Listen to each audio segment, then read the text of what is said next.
make like a second floor. No, it's still. Why is it still doing versus? Could do a second floor and then a basement. How is it going?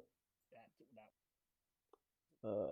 Okay, there we go. Now it's should be us. Okay, there we go. Now it's should be us. So I guess just do your intro, Scrappy, and yeah. Hello and greeting.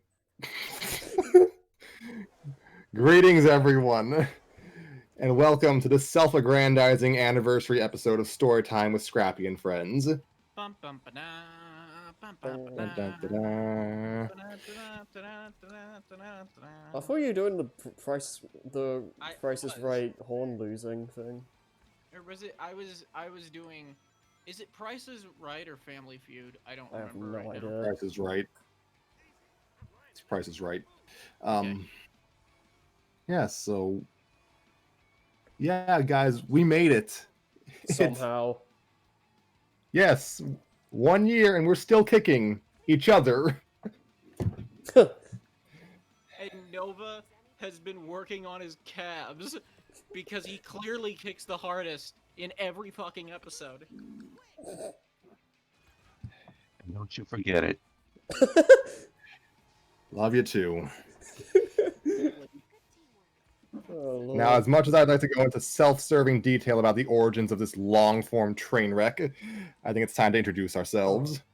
Hi, I'm Scrappy Fan 92, the... Oh shit, am I late? What the hell? Yes, you are, Joey. What the hell? Why is Joey here? Joey.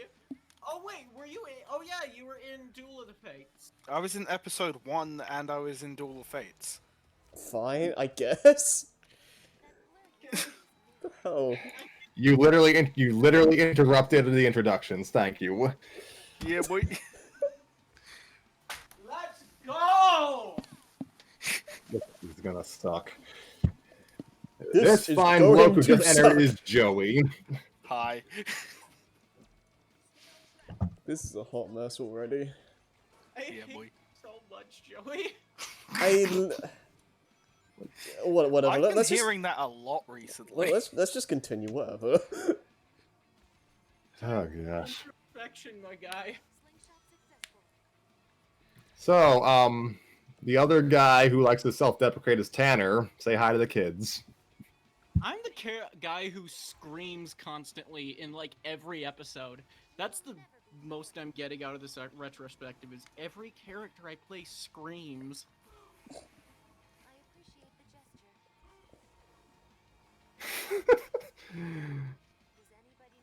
And yes, and let's all give a warm applause. Warm applause. Yeah, warm round of applause to our perfect attendee, Harry. This game sucks his coffee balls. Oh no, he's gay. What? Harry, what? You can't introduce that with watermelon around. Like he has no context. He's got to think very uncouth things. No, No, but sometimes you've opened episodes by just randomly quoting Homestar Runner. He always does. I haven't done it the last few times. And I don't get it. I like just doing that. It's funny. I'm just not going to introduce you anymore.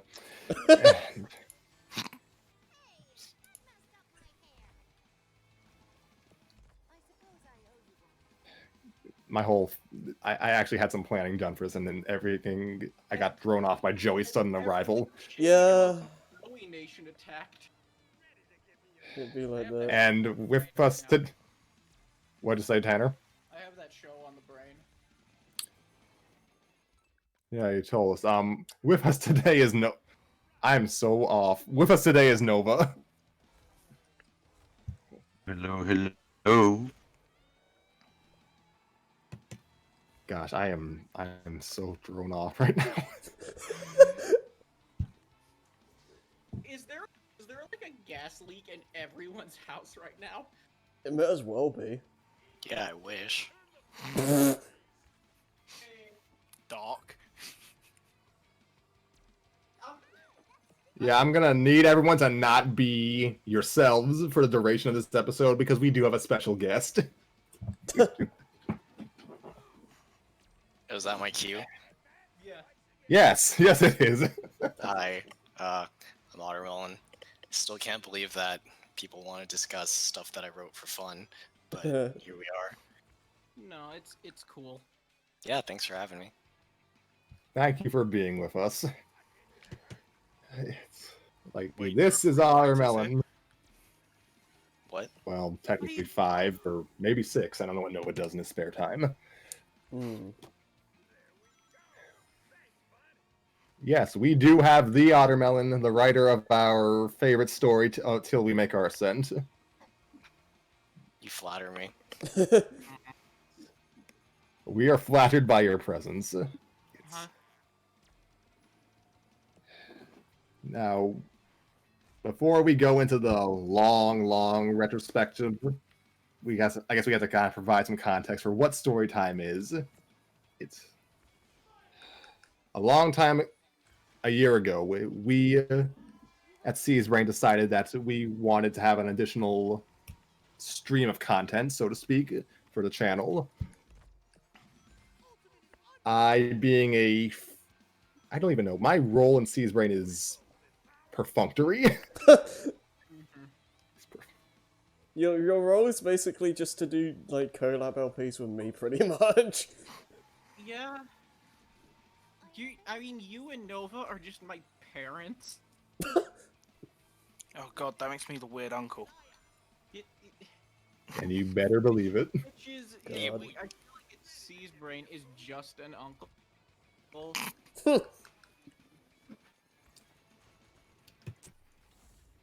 So, yes, at Joey's request, I began devising some easy show I could do that could provide a consistent stream of content for the channel. Yeah, because I think the thing as well is that we've done like barely anything for C's for ages, and then like Scrappy is saying, like we were brainstorming just something to do, and this is just the idea that ended up happening. This was slightly before my step down from being an active member of C's. Yeah. I bumped my desk. I hope you did not hear I didn't hear the anything. tremors. I didn't. So, Did you apologize to the desk? That poor desk. what was I gonna say?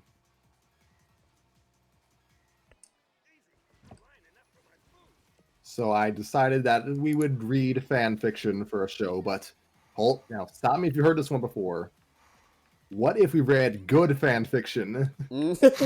Yeah. Isn't that what we say at the beginning of every episode? What if we read oxymorons? Genius. The kids will definitely eat that up. Genius. But yeah, it's like My exact words. I wanted to be a part of this show because, well, one, Scrappy, as far as I know, doesn't really have a way to record this, so I'm basically just here by default just to be able to record this. And also, I wanted to be a part of a storytime show in general, where we actually focus on decent fanfics, because like most shows like this on the internet are just focused on really funny bad fanfics, and while we do some of that still here too, like Dark and Night, I didn't really want that to be the norm, and like actually, promote good writing. So yeah, that's why I wanted to be a part of this. And if I may add to that, initially when I got brought on to do a fanfic show, because I'm really into voice acting and also write fanfic myself, I thought it, and you can definitely see this, you can see me becoming more earnest as episodes progress. I initially thought this was gonna be like another one of those shows that Harry talked about. It was going to be something that was just this like, let's riff on something, let's mystery science theater this, and I sort of treating it that way for a while, or like doing this bit of like, oh god, I don't want to be here. But after a while, I realized I don't need to do that.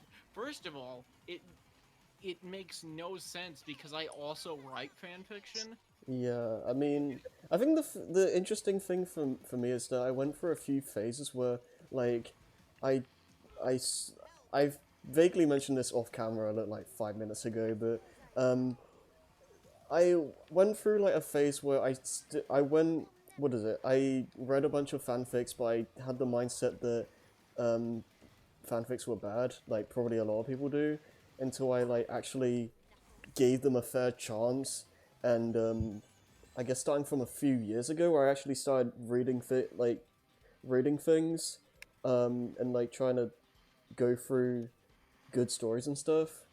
Uh-huh. Because there's a lot of good stuff out there that you can find if you're willing to dig through things. And yeah, I don't know.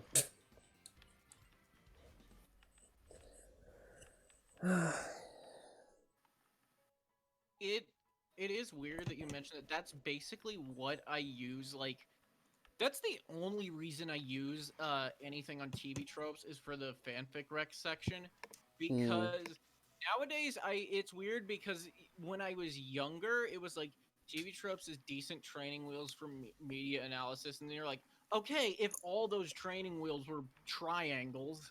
Yeah, pretty much. It's also interesting seeing like people's different interpretations of characters and whatnot. Because Oh no, yeah. no one's writing style is really the same.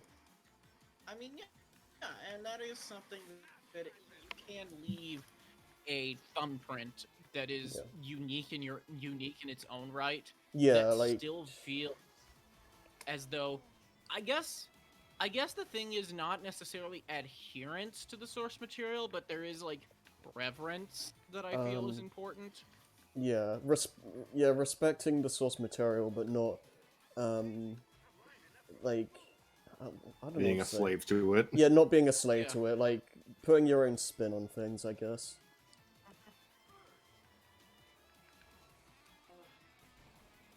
Because it is a good idea to like see people's interpretations and kind of meld your own style from that, I guess.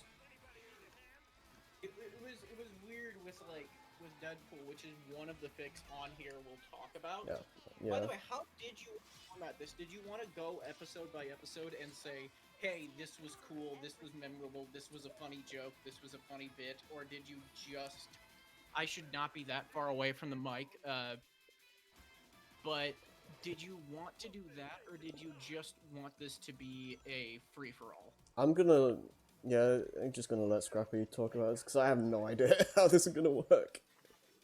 Oh gosh darn it. Not responsibility. I was thinking we just go like story by story because we did kind of Yeah. read some stories out of order. Okay. And yeah, at Ottermelon's prodding, we will start with the actual first story we read, even if it's like uber self-aggrandizing, even by my standards. Point of this episode, as you said yourself, so I don't see the problem. Yeah. You will. All I remember from this. Actually, no, I'm getting ahead of myself. All right. As you all know, we started this series about good fan fiction with one of my own because I have self-worth. No, that's good though. Rate yourself.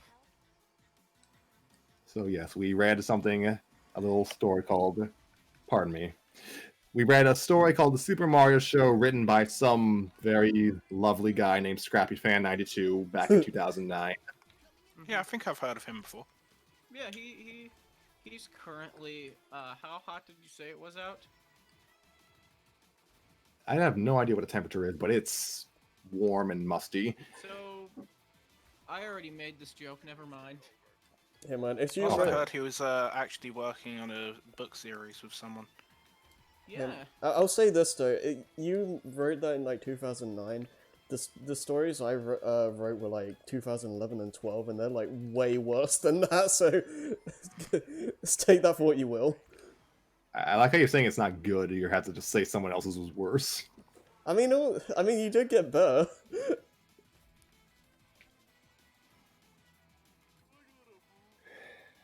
Yes. I don't even need to I don't even need to pretend to be professional this time. This is a casual look back. Yeah, Like this has ever stopped me before. yeah. When have any of us ever been professional? Nova.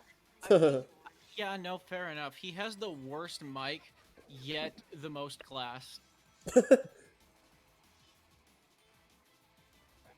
Well, if I'm not gonna be able to have expensive mics like all of you, then I might as well at least let my personality make up for it. I don't have a good mic though. You at the very It's fine. If I ever win the lottery, I'll send you a microphone, and then you can delve into degeneration with the rest of us. I like that we all exist as an amplifier to your social skills, because place next to because place next to you, we all look significantly more autistic. And I'm not saying Oh my that as god. should I apologize for that, because that was only half a joke. Because I actually am I on the don't. spectrum.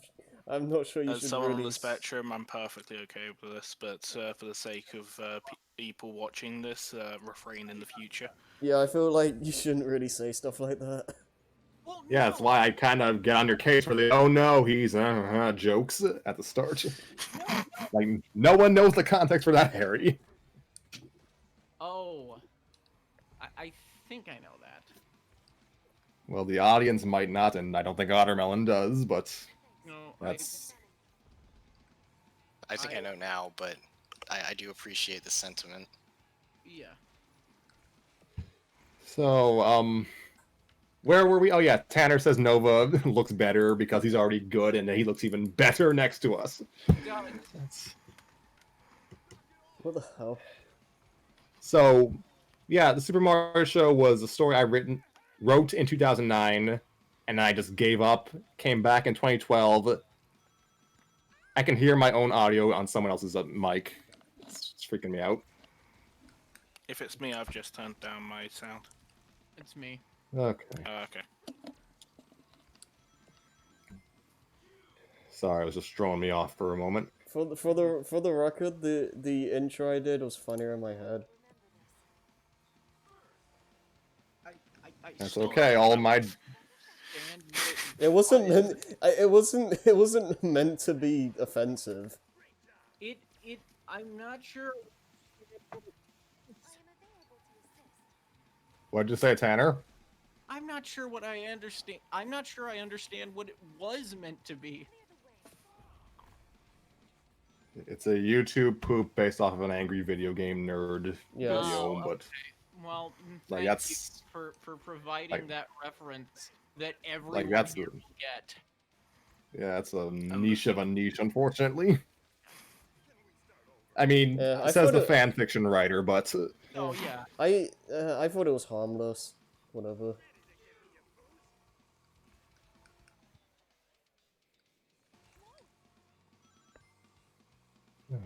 where were we? This is why I didn't want to talk. Like, how do I talk about my story if I'm just saying things happened? I like my writing. Luigi broke bones or something. It did. That's it. I guess we can reflect on that bit. Okay. It's a bit that's weirdly enough. I'm talking about this like we have legions of fans that are retweeting that are like quoting things we've done on subreddits, but Huh. at least for us, it feels like that bit kind of became the staple of the show. In ways that I was not prepared for, and I know how it started. It was because I misinterpreted that as him just breaking people's bones like he had a fucking stand. And it kind of just devolved into it kind of morphed into its own characterization for Luigi, just being this unrepentant chaos demon. Yeah. That's one way to put Yeah, it. yeah. For Pete's sake, yeah. I wrote a Mario story, and it's kind of supposed to be like the games, but It, I was a 12-year-old writing, so you do the math. I oh, do. no. I've written things. I wrote a Batman story where I thought my understanding of Batman was he's a guy who is sad. So I said, what if I just made an entire thing where this was the premise of the story. Batman cuts himself next to a fireplace and then fights the Riddler, and that's about it. What? Yeah, that's fan fiction. Yeah. Okay. We'll go at Also, that. Yep. villains, I used the Riddler for some reason. That's pretty random. I mean, he was in the Tanner. first episode of the Batman TV show. Cool. Mm. And I did not know that, so that's cool. Yeah, Tanner brought it up earlier, but so yeah, my Super Mario show was it's kind of it's obviously not the best thing we ever read here, but I think it was maybe the most appropriate thing to read first. It set the tone for kind of some of the general shtick we would have in subsequent episodes, like me trying and failing to keep it together, Nova carrying every female character on his back, and Tanner being cast as every rage demon we could find. It was weird. It is weird that I do feel like that was the point of me trying to be like tongue-in-cheek and ironic. Like doing the whole like this dumb like 4chan adjacent humor where it's just like, which I mean honestly, and it's not even like the good 4chan threads where it's like edgy but there is a joke. It was just me, there are bits there where I'm just saying edgy things. Sorry. And it is something that I feel like I've moved past.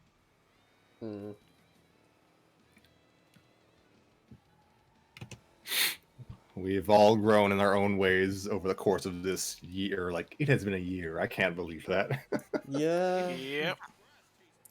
We started story time before the world ended. No, we started it after lockdown already happened in my country. I mean, this really was just a year that was a breeding gown, a gown. Yeah, that breeding ground. Yeah. Thank you, Scrappy. If you really want proof that I am on the spectrum, just listen to how I speak. Oh. You're fine. Oh, okay. But it was sort of, I imagine that entire year was just a breeding ground for podcasts. Yep. Yeah, Yeah. I can definitely see that. Speaking of which, isn't Seaspring supposed to have a podcast? No. That was that's been dead for a while.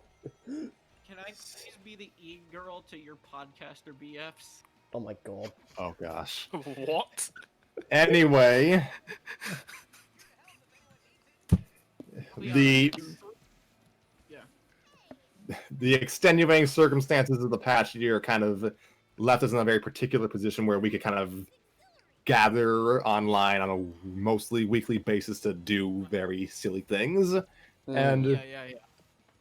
And I will say with complete sincerity that it has been really fun. It has been really fun. I've really warmed up to what this show is. That's good. And I'm happy for that. I enjoy coming here every week or so and just shooting the breeze and trying to enlighten the internet world to good works of fiction.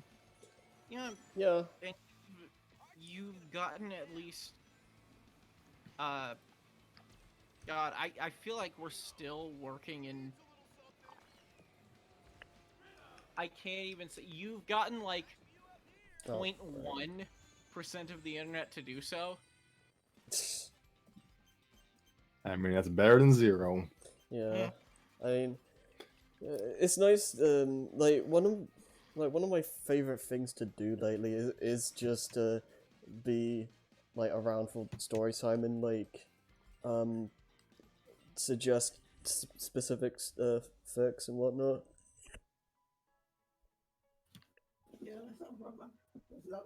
Thank you.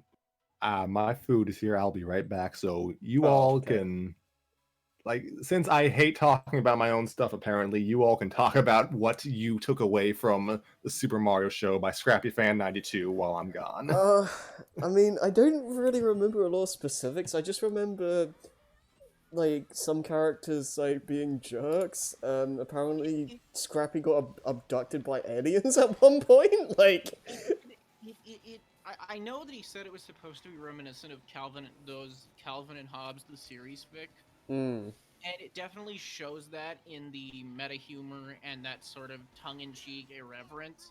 yeah, The problem is with the very early fics is that it feels like it goes way too far into that territory. There is nothing that and it shows like with the characters being jerks, as you said. yeah.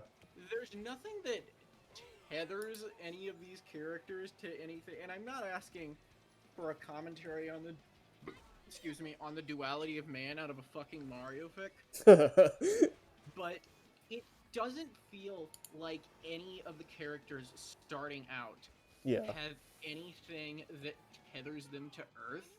yeah, I can see that. Everything is just zany. Mm. And at an eventual point, it is the biggest flaw with that fic is that I can't care about any of these characters because they just were so exaggerated. And I'm not saying that they have evolved into these, multifaceted. I'm not asking to read the Odyssey out of You can play Mario Odyssey, huh? I probably should. It is a great game though, but it definitely is indicative. It's also just indicative of what internet humor was like at the time. Right. And I'm gonna stop. I'm clearly rambling. No, I see what you're saying. I do think I do think Scrappy did get a lot better in the later fix when like he picked it up again, like years later. Well, that's because he's an adult writing Mario fanfiction now. Yeah, I feel like most like kids writing stuff, I guess unless you're like a prodigy or something, you're probably not gonna come out with anything too great. At most, I spoke with a heightened vocabulary, but I was still at that age where I thought that the paragon, the martyr for media analysis, was Doug fucking Walker.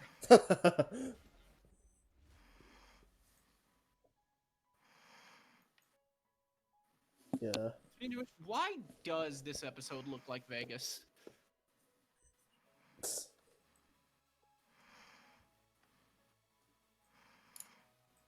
Yeah, I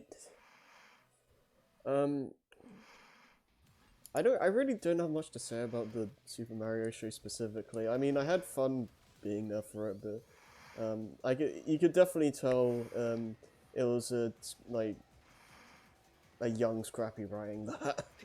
Joey, are you asleep? No, my breathing is loud for some reason. My microphone likes to pick up everything except my voice. Could you mute? I've moved the microphone. Okay. Nova, do you have anything you want to say about the Mario show? Waiting. I'm just waiting for Scrappy to continue it. Fair. Ottermelon, as someone who is new to the show, and you mentioned rewatching some of these episodes, do you have anything to say? Well, I thought the part where Daisy bashed Toad's head in was pretty funny. Was that the part where I said "get wrecked, son"? Something like that. It really is funny. What? Oh, yeah. They just are.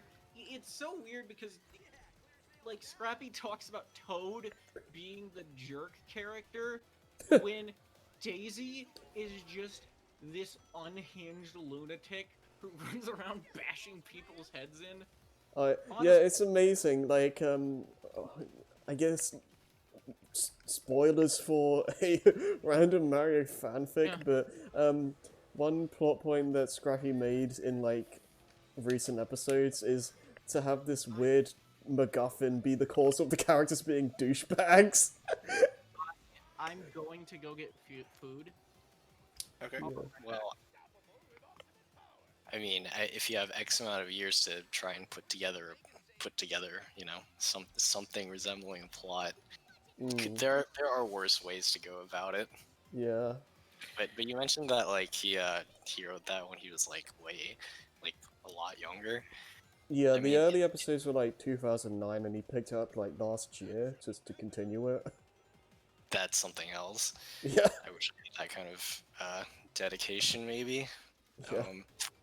But I mean, is anyone proud of the stuff that they wrote, like when they were like, 13 or whatever? No. Looking back on it, yeah, exactly. Yeah, it's like I said it. Actually, yes, because I Oh. wrote one thing and I still have it up on my wall, but it's like super dark. Well, that's something. Yeah, it's like because again I've wrote fanfics when I was like 12 or something, and they're god awful. Yeah, I used to write stuff. I started back in like 2011, and I was writing under a different name, but Mm. I don't know. I feel like sometimes like, wow, why did I write that? But also maybe my writing hasn't changed that much from when I was like 15 or whatever. Yeah, that's my kind of a fear of mine as well. Like, with like starting a new story, it's like one fear is just, is it just gonna be back like when I was 12 writing garbage? Yeah, but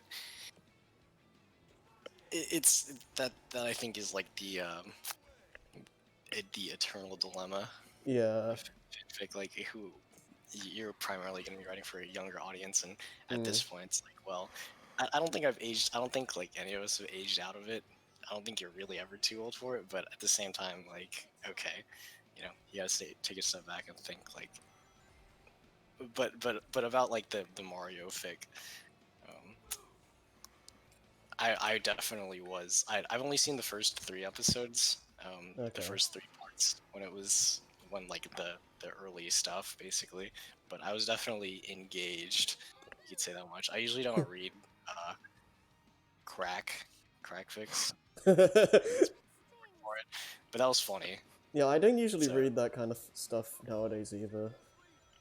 Like, a lot of the stuff I tend to read now are like long form stuff because I like getting engrossed into the characters and whatnot. Yeah. Same here. See- I've always been more into long form content. I do enjoy like one shots every now and then, but like, yeah. Like things like 2-hour YouTube videos, 3-hour movies, freaking books with so many goddamn chapters. Yeah. You know, the main reason you won't listen or watch Fallout or read Fallout Equestria. I mean, there's a lot. Because Of... it's in his defense, it's really fucking long. Well, I mean, the thing But with it's worth it. Like I got through. I don't even remember. I read it so long ago, but I got through like probably the first 20 or 30 chapters. I want to say, and then I was just like, well, at some point it's just like I could just be reading something else right now or doing something else. Yeah, that's the Do I thing for really me, need to like, still invest in this? that's the thing for me. It's like I wanna feel like I want to read something because for starters, I've never played a Fallout game and I don't really care about ponies anymore. Yeah. And yeah, it's one of those things for fanfics for me where I I tend to want like search for like stories for things where I want more material. So like I finish an anime that I really like, for example, and then I just go online to see what people have made and just go from there. It's Yeah. just stuff like that. Like I want to. If this Yeah. if this was like 2011 or something, maybe this would be a different conversation. Yeah, I If mean, it's I might, 2011, then I don't know what this conversation would be.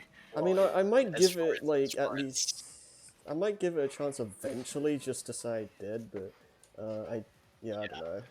as far as Fallout Equestria goes, like that was definitely when I was reading that, or 2012, I don't know, it's so long ago. Hmm.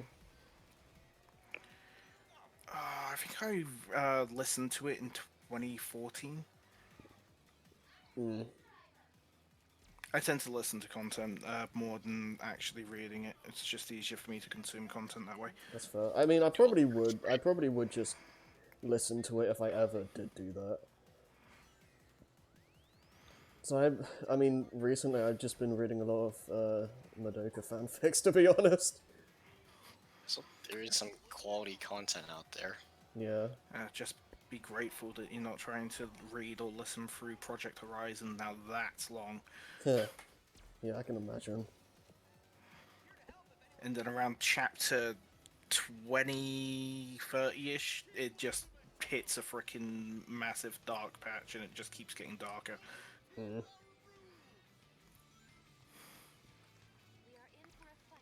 I still think it's great though. I mean, that's fair.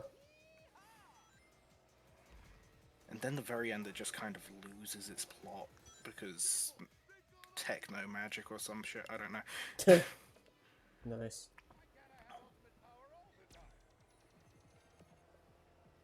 So I guess we just chill her until Scrappy comes back. So I don't think there's anything I can really say about the Mario show at this point. Yeah, and I wasn't gone that long, Harry. God dang. Oh, hi. I don't know when you were gonna come back. I I mean, mean, I he was is back. back for like a minute and a half. I was Oh, just okay. muted because I'm eating. Oh, that's fine. Do you wanna? Is You there anything saying else you want to don't say want about? to put the crunch into the chat? Is there anything else you want to say about your own story, or do you want us to move on? Well, I thought you guys would be able to carry it a bit longer, but apparently not. Well, did you hear about how I really liked the part when Daisy smashed Toad's head in with a hammer? No, I was gone, so thank you. Peak comedy right there. I mean, if you like slapstick like that, you're probably gonna enjoy the book that we're writing when it comes out. Oh, hi, Sylph. You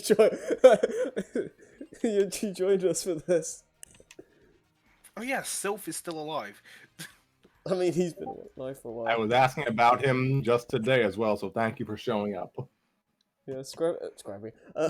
Sylph doesn't usually show up for these episodes, so this is different. Just gonna shill my live stream to Sylph. No, I'm kidding. So I didn't know Pac-Man Okay, 99 I was a guess. thing, so that's news to me. Alright, I guess I'll go into this. Alright, I will go into my thought process. Is that what we're calling it now? Yeah, sure. What did I want to do when making the Super Mario show? I just wanted to make I don't know, I guess make a series that I would have watched if it was on TV. Yeah, I mean, if it's any consolation or whatever, it did seem like the kind of show you'd see, like something like the Super Show or whatever. Yeah, I actually had like a DVD box set of half of that show from 2007, so that may have been an influence. Hmm. It was like I started devising the story back in 2008 when I was probably at my peak Mario fandom, and I really liked Bowser Jr., which led me to violate canon in the best possible way. Oh dear, I wish Tanner was here because I feel like he's a character who Junior is a character who kind of evolved with Tanner. Yeah, I mean, to be fair, Junior is probably one of the few Mario characters that actually has some depth. Just take that for what you I will. don't even. he's like, I don't know, he just works in my story. I don't know why. He's just really malleable. I feel like there's just a lot you can get out of Junior specifically. I just seem to like writing assholes. Like Joey can attest to this. Yeah, Yep. that's pretty good. Oh yeah. Actually, no, I don't know if you guys want to talk about that on the show. Yeah, I'm perfectly fine talking about it, but it's like keeping plot details on the down low. Yeah, I mean, it's you guys' thing, so you can talk to it at your leisure. Much as I'd like to go into detail, I think it's a bit odd for a fanfiction anniversary special. So Fair. That's But, right. yeah, like- If you wrote fan fiction when you were 13, you too can start writing a book.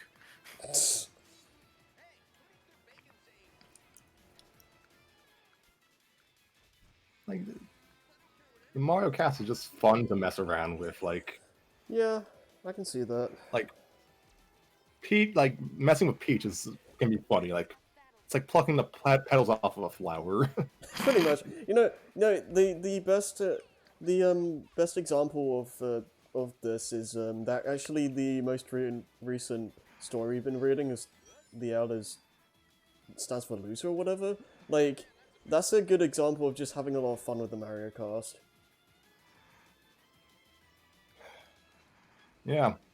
And I wish Tanner was here because he could go into details from all of this. But I don't know, like my primary inspirations aside from the Mario franchise itself was probably Calvin and Hobbes' series by Swing 123 and Garfield Odie. That was a long running series of fics on fanfiction.net in the 2000s, and it just kind of served as a template for how the characters tended to interact with each other in my show. Like Junior is just Calvin. Yeah. Just an angry little rage demon with some good tendencies. Oh god. And it's been I appreciate coming back to my story and trying to just continue it and kind of what's the word, reconcile my old characterization with whatever I'm doing now. Like actually, yeah, my story has the dubious honor of having the longest lifespan of any story we've read on this show so far. Oh, what the heck? Do you... And Tanner went into detail. I promise I will not dwell on this too much longer. Tanner went into detail about just how Luigi kind of devolved into some eldritch abomination. Did someone host a stream or something? Perhaps. Okay, yeah, because I heard the noise, but I didn't see the pop-up.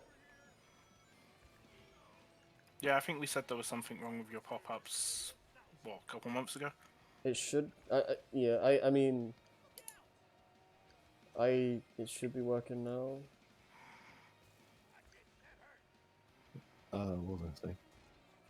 I mean, I'm not going to unhost you to rehost No, you. yeah, it's fine. Like I can't unhear Tanner's Danny Well impression. Danny Wells impression for Luigi anymore. It's just Just that's works. just the voice I hear in my head when I think of ideas for my story, and he's gradually overtaking Charles Martinet as the canon Luigi voice. Yeah, they say that's just that voice is just amazing. Like the characters in Mario are already fun to write for, and It's a they have such Luigi. distinct voices already that you can already hear them in your head clearly. But my So Mario cast, Boom when? What? Where? Wait, so Mario Boom when? Oh god. I wish. Well, they've already got they've got clear voices already, but now my co-stars interpretations of them are just extremely pleasing to hear when I'm writing stories for them. Mario and Luigi Rise of Lyric. Oh dear. Can that not happen? I was talking about the show, not the games. I mean, if you're talking about the show itself, then yeah. Although I wonder how would they even work with Mario? That sounds really weird. I mean, they've already got the Mushroom Kingdom. Just have Bowser show up and then do random stuff, and then just throw in some plot points to make Mario Party make sense. That's kind of just my story. Pardon me. I mean, I feel like Oh, good. So we've already got the lead writer. I feel that the style of humor works better for Sonic than it does Mario, though. I mean, people didn't even think that style of humor fit Sonic to begin with, so I guess the joke's on us. I could go on a whole tirade about this, but I'll say this much. I think it works better for the Boom universe, specifically, because it is a different dimension. But I'll leave I'm not sure. I don't want to talk about this right now. I could go on about this for ages. Yeah, aren't we supposed to be talking about fanfiction? And not writing one? Yeah. I wasn't here. I'm not sure if I ever went into detail on this, but Nova, what did you take away from my story?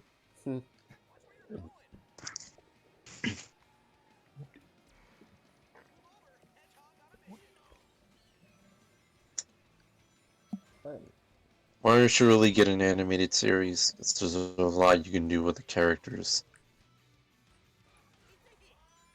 Yeah, they're fun to write for. Like better than the Mario Brothers movie. Yeah, but is it as good as the He-Man movie?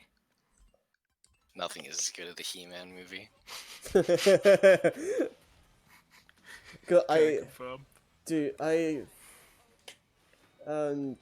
is it? I'm trying to. I think what is it? I did like a versus series for, I think it was like Rayman Raving Rabbids or something with Jason, and the losing requirement was you have to watch the Mario movie, and God, that movie's so boring. Like, I'm sorry, but like I got so bored. Yeah, I don't think you're going to offend anyone by saying the Mario movie is bad. There's one apologist in this chat right now. I can see why people would enjoy it on, like, in the sense that, like, it's so out there, but I just couldn't get into it. It's just, yeah. It's the kind of film you watch with a bunch of guys to just riff on. Yeah. Yeah, that's what we did, and I was actually trying to watch it legitimately. I mean, that's fine. The thing is, like, I appreciate them for, like, being unique about it. I just didn't think it was very fun. Like, I just didn't care. They made Mario edgy. They Okay, should have just given. If they wanted to do that, they could have done it way easier. Given him a pump-action shotgun and some black sunglasses, and been like, Mario's taking back the Mushroom Kingdom. No, you know, the only thing I remember from the watch session was like when they had Bowser like melt into goo or whatever, and everyone started cheering. I just yelled, "Yeah, we killed a man!" But if I can be that guy, I really like that movie. I mean, that's fine. I like that movie a lot. Yeah, it's fair. Welcome back, Tanner. Yeah, I'm about to resume my food as well. Were you talked about my story, right? I'm getting hooray death. Okay, then we can move on to the second thing we read, which yeah, we did read a second story. It was really short. It was. Oh, okay. I almost hesitate to bring it up because Tanner might start foaming at the mouth. Okay, I think for reference, I hated. Looking back, I hate that bit I was doing.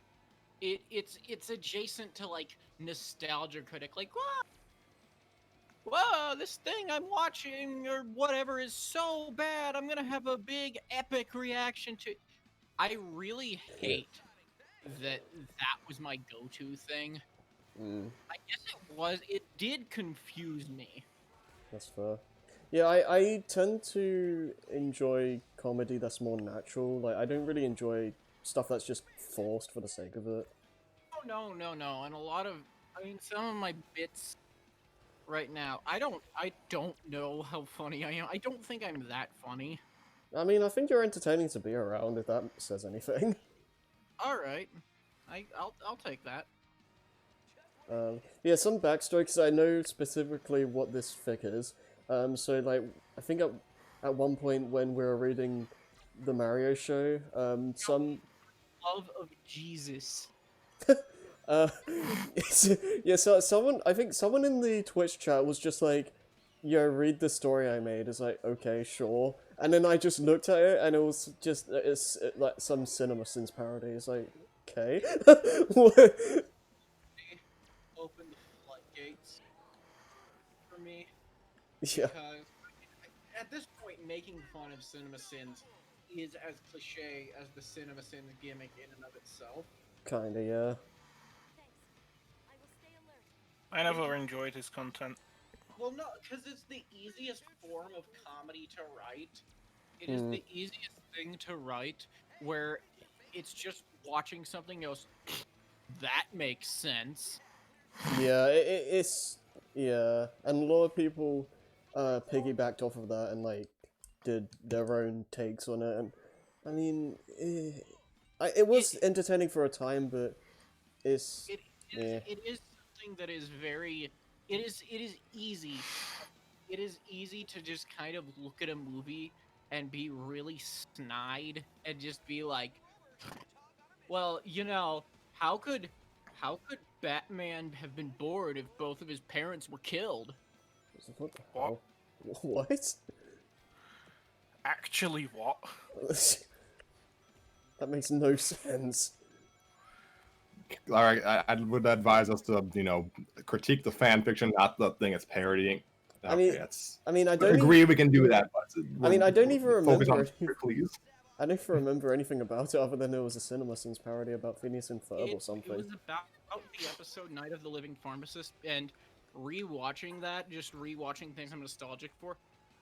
I honestly, that's a really good episode of Phineas and Ferb. Like, that's a really solid episode.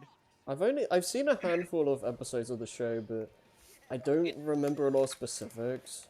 It's one of the few ones that stands out as something that isn't just the structure of every episode.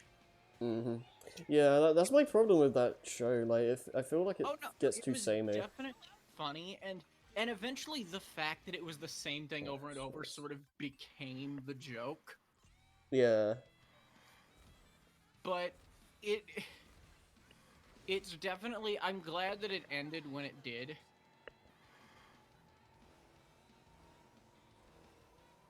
How many I can see that. How many I didn't seasons... see a lot I of like how we're talking about everything aside from the actual story. Yeah, I don't even know what the title is. Nothing there. Yeah, I don't know what to say about this, to be honest. It is a CinemaSins take. What can I say? I disagreed with your CinemaSins parody? What am I supposed to say? I'm trying to find the link just so I can properly credit the author, but it was accurate for what it was trying to be, and It does. I hope I wasn't like overly mean-spirited in that episode.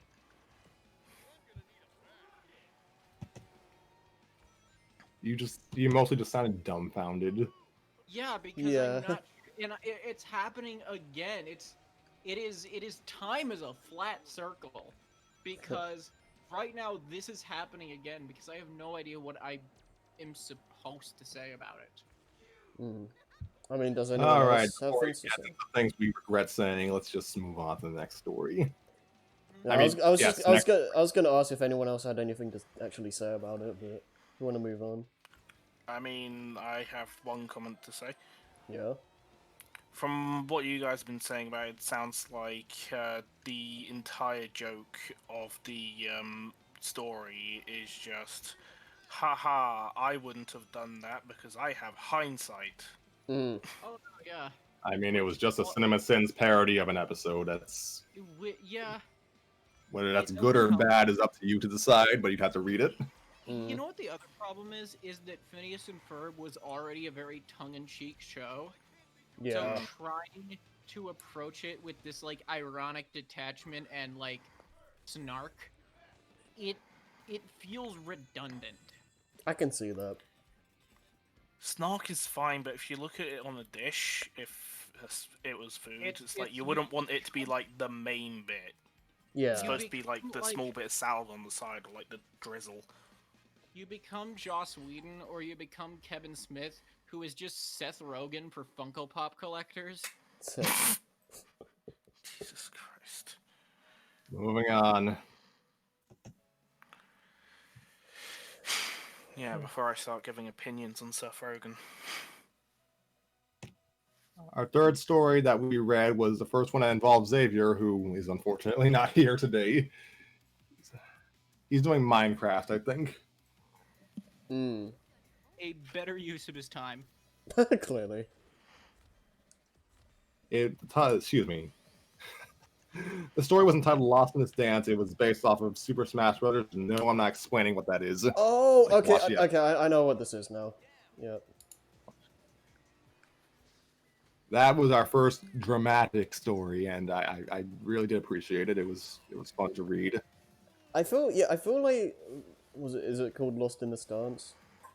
Yes. Yeah, I feel like that's the first and no offense to you, Scrappy, or the girl that wrote the Cinema Sins parody, but I feel like this is the first story we've read that was actually pretty good. I really enjoyed it because it's like it's a what's the term, like Joey, can you please stop doing ASMR? I'm. What? Bruh! The microphone is over my head. It cannot. Like, You're doing ASMR, but you've also chosen to stuff the microphone under a Vader helmet.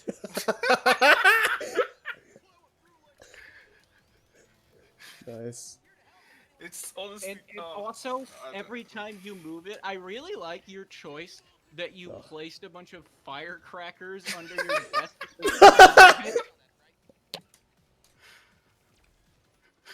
I'm Jesus. sorry. I'm not rich. I need to get a better microphone. Oh god.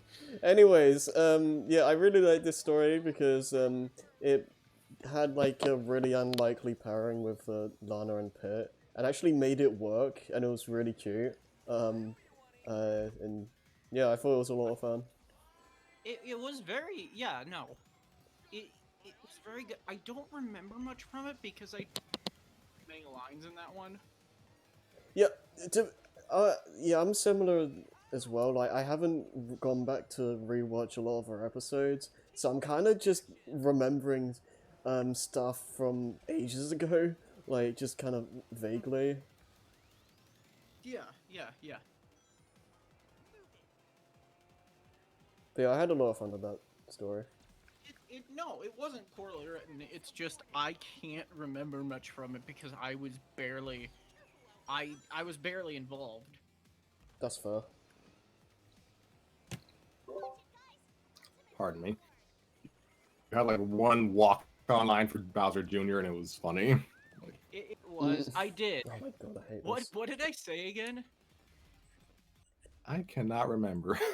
If we do have time to go over, if we make a part 2 or have time to go over favorite characters, I know Junior is on that list.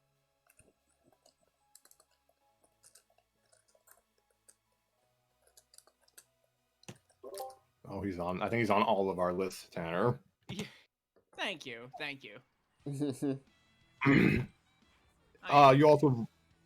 You also voiced Wario for like one line. So That's on brand. We're never getting another Wario hand game.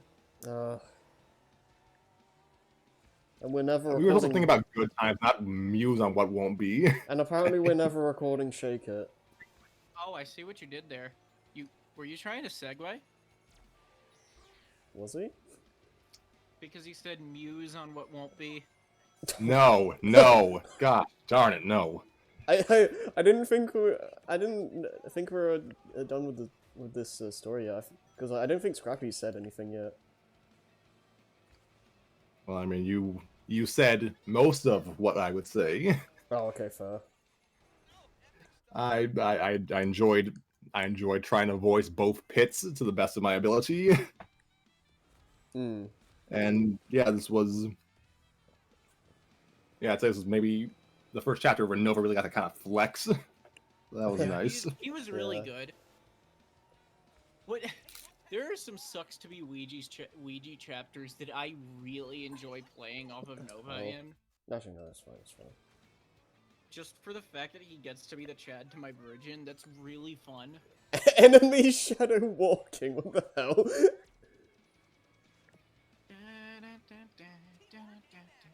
I talk too much, I'm sorry. Fine.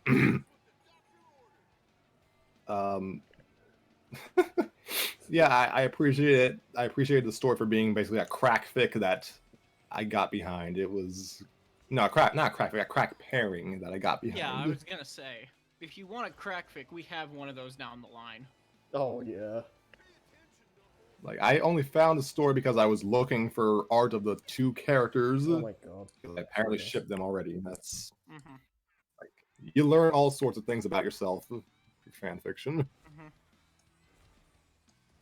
So it was a fun story to read, and the author apparently has some follow-ups, so maybe we'll get to them down the line.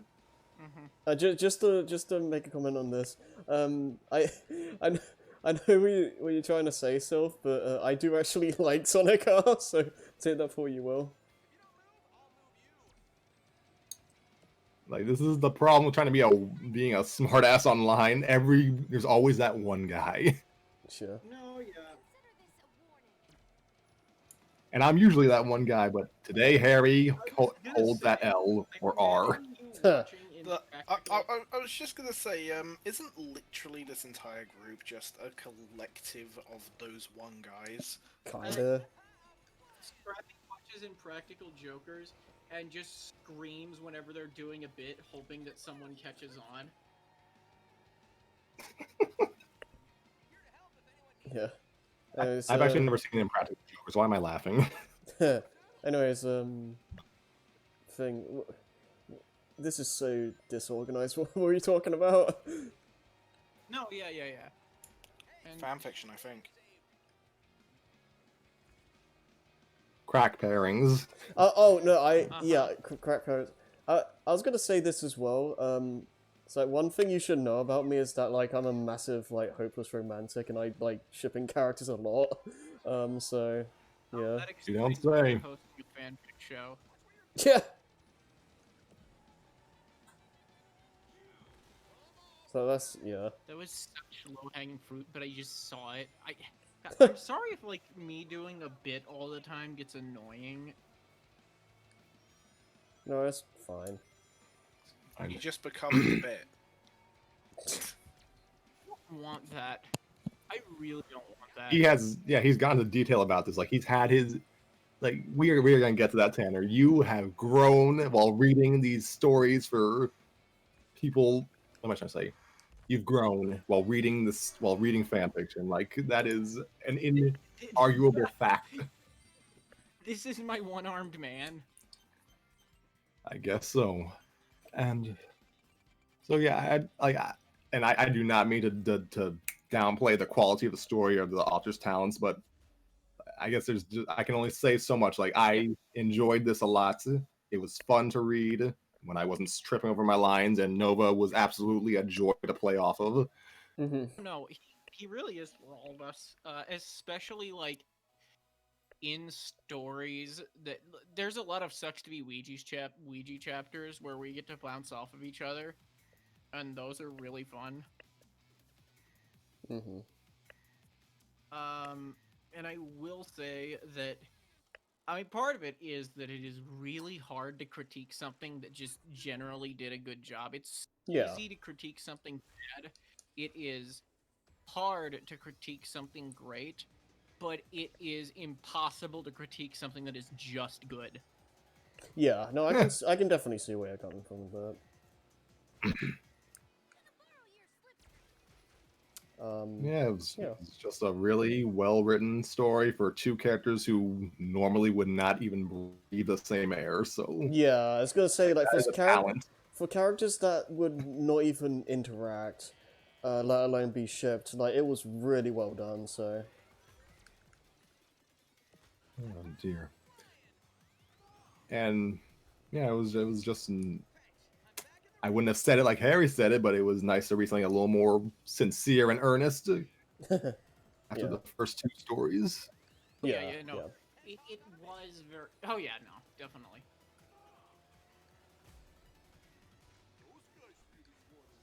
So And oh yeah, I forgot the author did not when they initially drafted the story. They had not played Kid Icarus Uprising, so they were basically doing Pit and Dark Pit's characterization from scratch, I guess, and it worked. yeah, it worked It fairly well. felt like canon selves. Yeah, I thought it worked. Like, didn't seem too out of character at all. I would say that they are a bit. Both of them are a bit less goofy, but that's yeah. mostly due to the tone of the fic rather than anything that is misinterpreting their characterization. Right. Yeah, that's pretty much all I have to say about that story. Is anyone else? I don't think Nova said anything yet.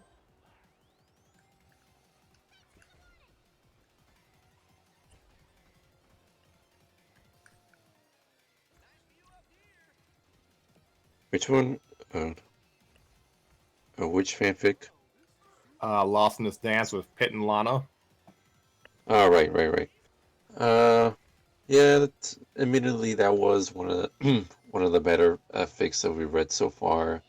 Granted, I'm not really a shipper, so I don't really, I don't have as much enthusiasm as someone like Harry would have. But Fair enough. it was legitimately very. It was actually legitimately interesting and definitely something that piqued my interest more as we went along. Yeah, I can see that. Yeah, well, the story was a nice. It helped set the stage for kind of the stuff we would read down the line, and it was good in its own right. And it helped. It was a nice snapshot of like what 2014 Nintendo kind of looks like. So that was fun. And that episode was actually a double feature because we did read Tanner's story, and that was. Yeah. And I will say that it is always. I feel as though I feel very lashed, and I know that that's probably just gonna be mostly self-imposed, especially because the Deadpool project has changed quite a bit since I wrote it. Which I only wrote it last year, but I guess I honestly don't know if that script is still gonna be an episode, and because what I'm doing is essentially I want to do a fan animated series and get at least one episode out before Disney presses the big red button and just nukes me. I want to do at least one because it's just an idea I've had since I was young, and I mean you could get into the semantics of superhero movies becoming sort of this homogenized blob and yada yada yada. Which I mean, this was partially about that, at least with Mojo kind of being this out of touch corporate executive. And it's weird. I don't think it's bad if I can like be self-critical. There are a few jokes I don't think are that funny, and that might just be because. And again, this is me being my own worst critic. I don't know if I'm that funny. I try. Much like Deadpool, I am very self-critical and talk too much. But I do think a lot of it worked, and we haven't even gotten around to writing part 2 because we had a different idea of what the pilot is going to be. And honestly, I'm still rewriting that pilot. I think here's the worst thing about the jokes. It's sort of what I criticize Cinnabon for. It's what I criticize them for, and it is an easy trap to fall into with just by nature for Deadpool as a character, is it's so easy to just do that epic, like, I am commenting on the absurdities of the narrative in which I occupy. Right. And that's a part of his character, but there are more clever ways to do that, and there are lines and gags in this fic where I feel like I push a bit too far into, like, wacky fourth wall man. And because I do try to write him as a human being first, and it's weird because the meta humor is so ingrained into his character. And I'm probably just rambling, so I'm gonna let other people talk. Yeah. I'm hoping at least one joke landed, and also that you genuinely cared about Wade, because even if no jokes land, it's like, I hope you at least care about him to some extent. Well, I'm sorry to say that you have been downplaying your own qualities as a writer for a good while. Like, jokes landed. I'm not just saying that because I edited the script. Like that's That like was full also disclosure, but subconscious. Yeah. You know who is fun to write, though? Just Spiral. Spiral, really any character who sort of... Because everyone kind of gets to play the parent to Deadpool in different ways, which is weird because Spiral is arguably a worse person than he is. I'd argue objectively, honestly. Objectively, yeah. Well, I mean, no. Deadpool's weird because he's self-destructive and he's an asshole. He's an asshole and he's been a piece of shit most of his life, but he's always trying to change that. He's very repentant in a lot of ways, but it is almost like it is so ingrained into who he is that it feels like history is just repeating itself. Or even when he does do something good, he's either punished for it or fucks it up. Huh. And it's also that he's just a very lonely person. He's also cripplingly insecure to the point where I think he just kind of laces everything with this, ironic detachment towards everything. He just wants to take the piss out of everything because it's easier for him.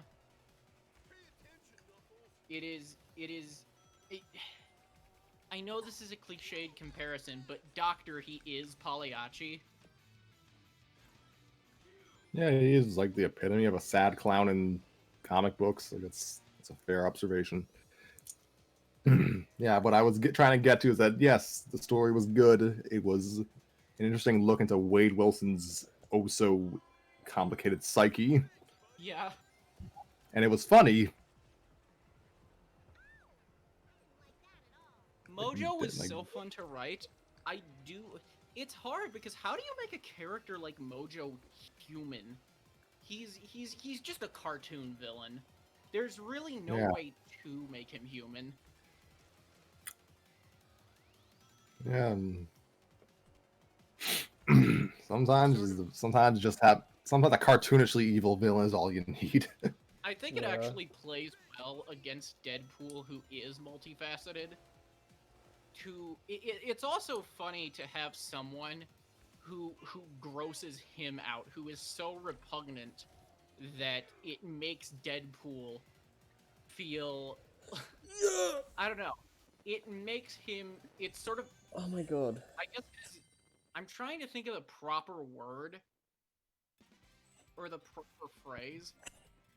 It's funny a character who is just... He's just disgusting. Mojo's just disgusting.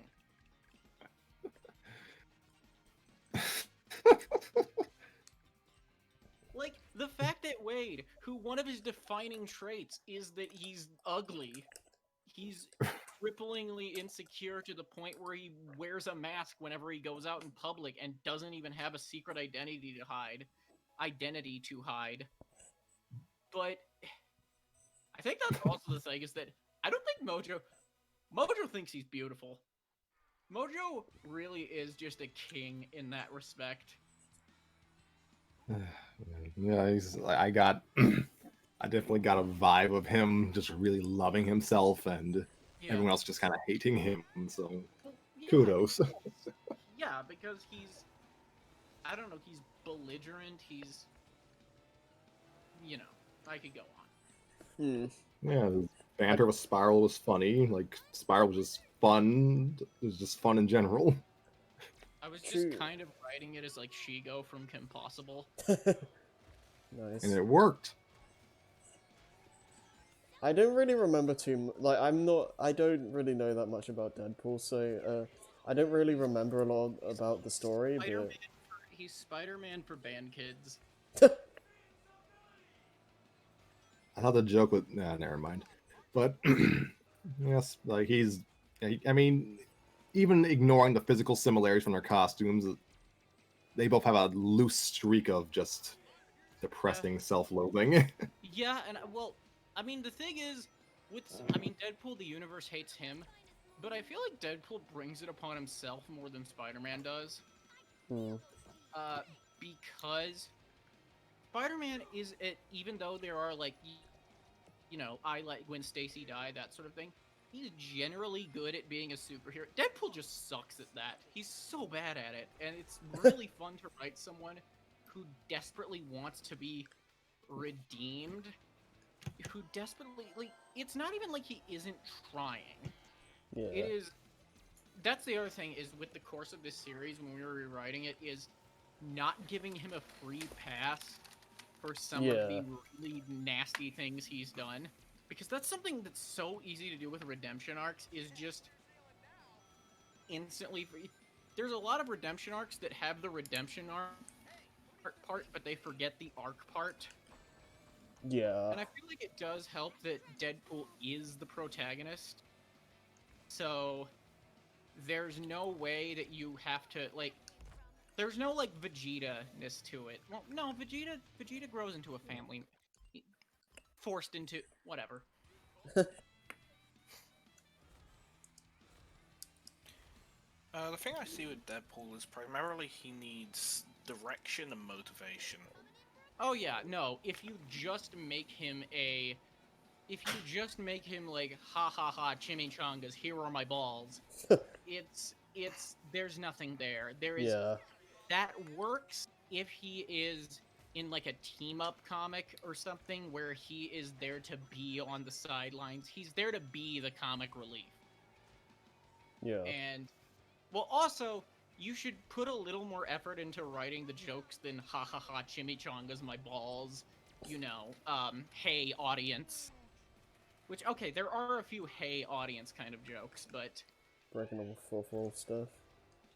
yeah, yeah.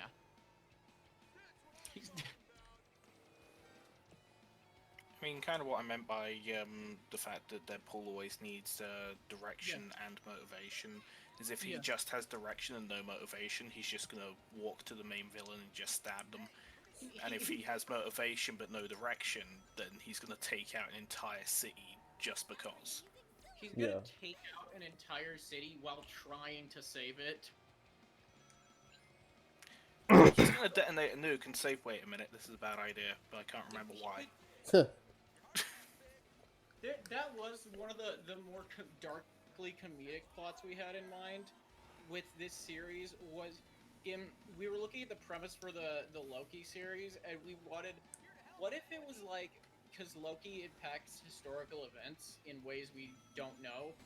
I might watch that series. It looks kind of boring in a way that, oh god, I could go into like film bro Tanner, and I'm not gonna do that. Please don't.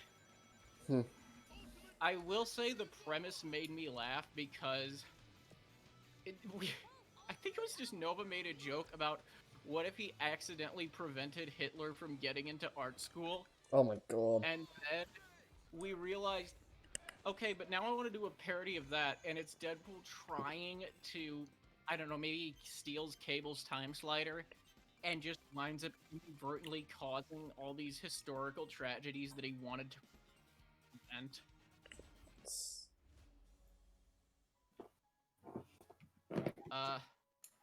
Oh god, that does veer into like edgy territory, but at least it's an actual joke.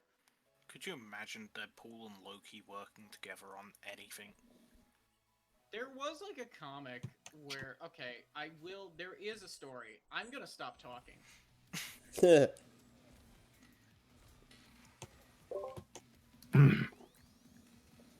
You got me just as I was about to leave. Well, Well, do we have anything else to say? Do you want to move on? Does anyone else have anything else to say? Because I do want to hear things. I don't want to just have this be like me verbally somehow both castrating and filleting myself. I mean, I don't remember a lot about it right now, but I remember, like, during the time when we were reading it, I do remember enjoying it and finding it entertaining. And, I thought you did a good job with writing the characters. Yeah. But that's pretty much all I can... Yeah. Yeah, I will say Nova, from your perspective, and maybe this will give him a segue to talk. You are really, like, disturbingly good at sounding like Ryan Reynolds. Yeah. Well, it's just something that I've grown.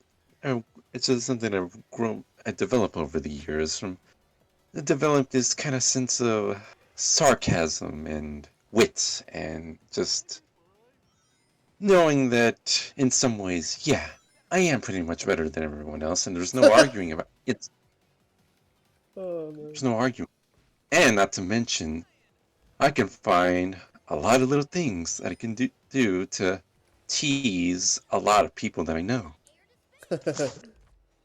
Right. Does anyone have anything that I haven't already said? Because I know Nova said something. I know Scrappy. I mean, Watermelon, did you have anything? I don't know. Sadly, that was not a fic that I got to. It's fine. I gotta be honest. I saw 7 p.m. and I didn't realize that 7 p.m. wasn't in my time zone. So yeah, I was definitely cramming. No, to that's watch fine. These episodes. No, that's fine. But yeah, I can get to it later. It just wouldn't be available for, That's fine. I don't have anything to say right now. I really do wish also that I didn't have him. I get that this is his thing.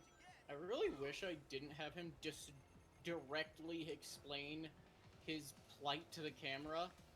I know it's, I guess, in his nature, but it's like, why did I do that? That removes any sense of subtext. We all know people go to Deadpool for highbrow content. Oh yeah, same reason they go to Rick and Morty. Oh, jeez, Rick. Wow, I didn't know it was 2017 when that joke was funny. I still haven't seen the new season. Is it season 3 or 4? I don't even know anymore. Season 5 is coming out soon. Jesus, it's on for 5 seasons? Yeah.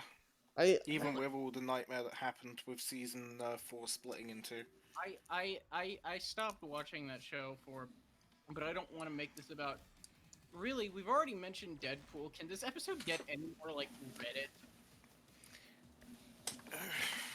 But perhaps. I mean, I might like catch up with it at some point, but I don't really have much of a desire to be honest. Right. I'm going to probably mute, and I might leave in a few minutes. I had a good time with this, but I might leave, but I don't know. I do want to talk about Till We Make Our Ascent because that was a really interesting thing. Do we want to just like hurry up and like go get to that then? Like kind of start. we do have we'll get to it in time. I apologize for the delay, but we do have another story to discuss, and it's the only one. I was the only person who read it, so I guess I'll have to discuss it. Yes, festival. Oh, for Pete's sake! I have to just learn to slow things down and take this easy. This is a anniversary special. It's nothing. It's not an actual reading. Just breathe. Watch this be a shorter episode than any actual story we've read just for fun. So what is this story? It was Festival of the Ancestors and Oh, Star Wars. Yeah, it's that one. right. It's a Star Wars story and probably the first example of a fix fic that we ever read on this show, and I'd say it was pretty enjoyable. It just worked as an, I guess you call it, a reinterpretation of events from Star Wars Episode 9. So that was interesting, and I Xavier like applying his voice filter for characters was hilarious. Oh yeah. I'm glad that bit came back. Oh, Me same. too.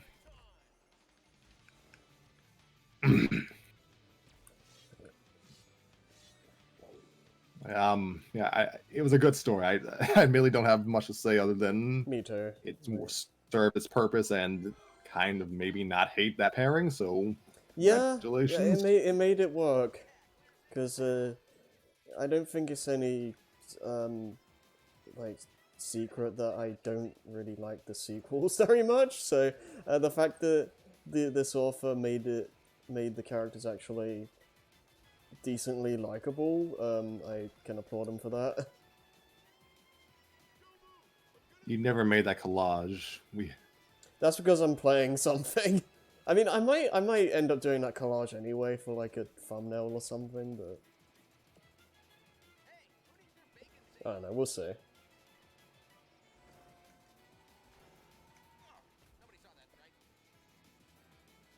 Well, I'm far softer on the sequel trilogy than everyone in this room probably, but Probably. Oh, I listened to that one. Oh, okay. I mean, I'm not the biggest fan of actually any Star Wars media, Fair but enough. congratulations. it was. I'll say like the author Oh, obviously like cared a lot about like that relationship and those. I don't know how they did it. I don't know how they did it with the source material they were given, but like the amount of care like really shone through. You know, they were obviously very invested in. Yes, they were. A lot of people were invested in it, and that's why I kind of sought out the story, the because I banner, was and because interested. of that, like I was like, okay, you know, I can appreciate. Yes. yeah, it's like one Sorry, I of those. didn't mean Like to talk I over you. appreciate like that. My internet's not very. It's not very. Not cooperating with me right now. Okay. Well, I'm a great. That's really all I had to say. Well, thank you for your insight. Yeah, a lot of people were very invested in the pairing. That's partially why I kind of sought out the story, because I was interested to see how fandom would kind of take the events of one canonical piece of work and kind of run with it. Yeah, it's interesting because it's like it's one of those things for me where even if I don't care for a specific, Yeah, they obviously did their research. yeah, it's like I don't really care about the pairing or these characters that much, but it's one of those things where like even with that, I can still acknowledge that this was fairly well written, and yeah, did good job.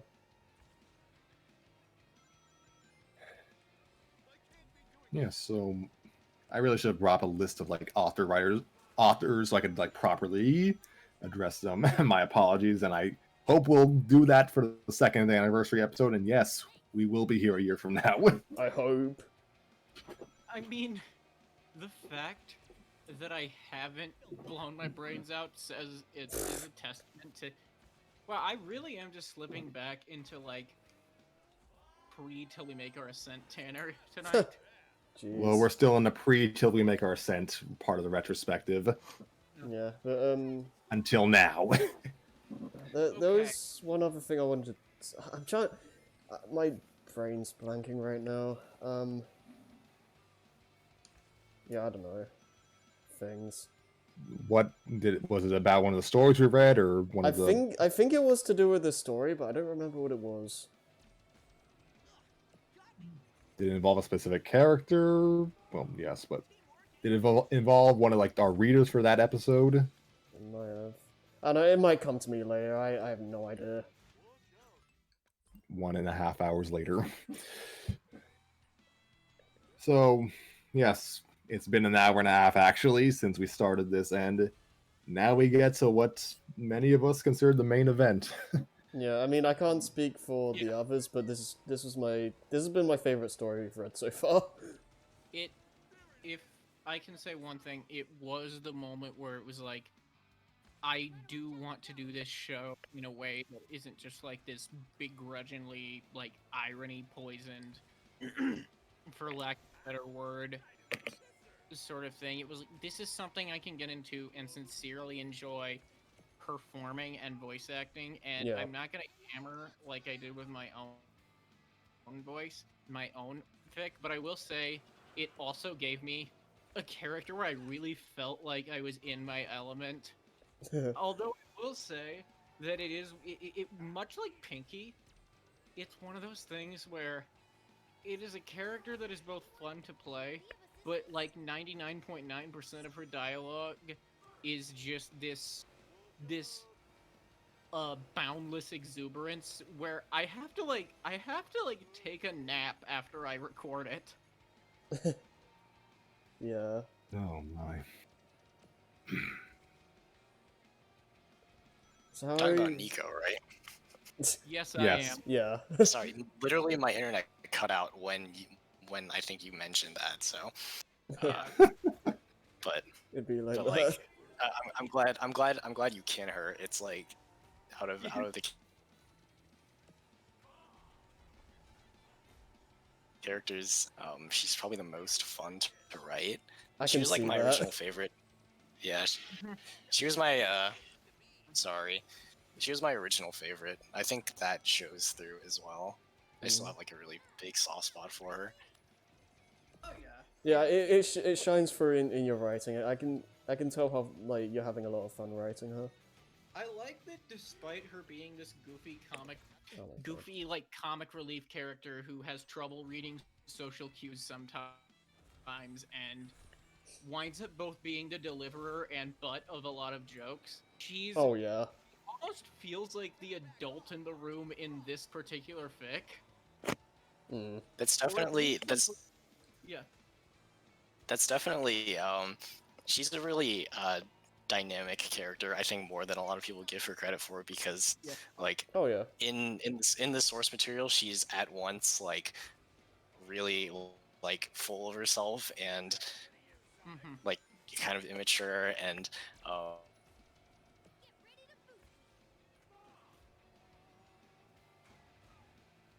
like climb up the social ladder and stuff like that. But she's also this really responsible older sister, like literally an older sister, who cares a lot about like the people that she's providing for. She comes from like a tough family background. That's beyond the scope of this story. Yeah, but it also did kind of sell me on the show, I'll admit. Though, again, with Particularly includes her has to like pay homage to that.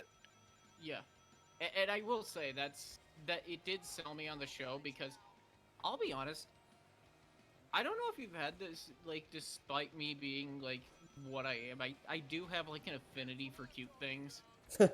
That is. Nothing wrong with that. Yeah, I mean, same. I love cute things. That's like my favorite thing in the world. But like, being honest, like Tanner, like that does not sound like something I expected you to be into at all.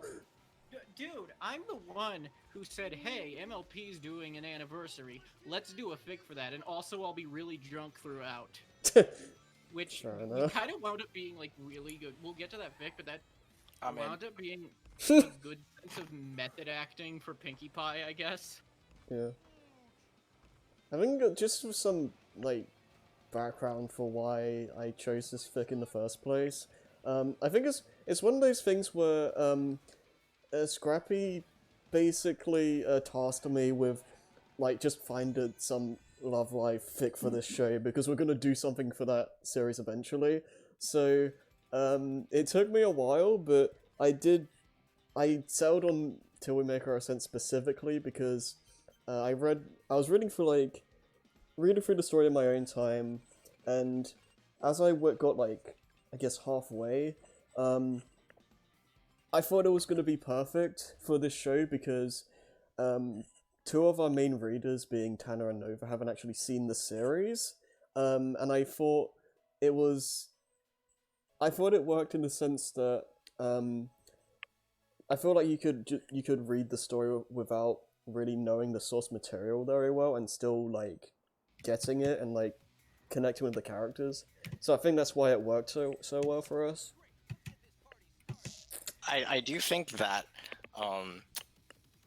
that like the post canon setting definitely helps in that regard because like Yeah. the characters all look back on like the events that happened in the source material in like a pretty a general nostalgic way, like anyone would talk about their time in high school, Yeah. you know. And so that's I've gotten a lot of people that were saying like, oh, I can relate to this, you know. And I think that's what I was going for. Mhm. Plus, like the post canon setting does allow for like more freedom with the characters, as you could probably tell. Yeah, I could definitely, yeah. It's like, it's definitely interesting seeing them aged up in like the college years, so to speak.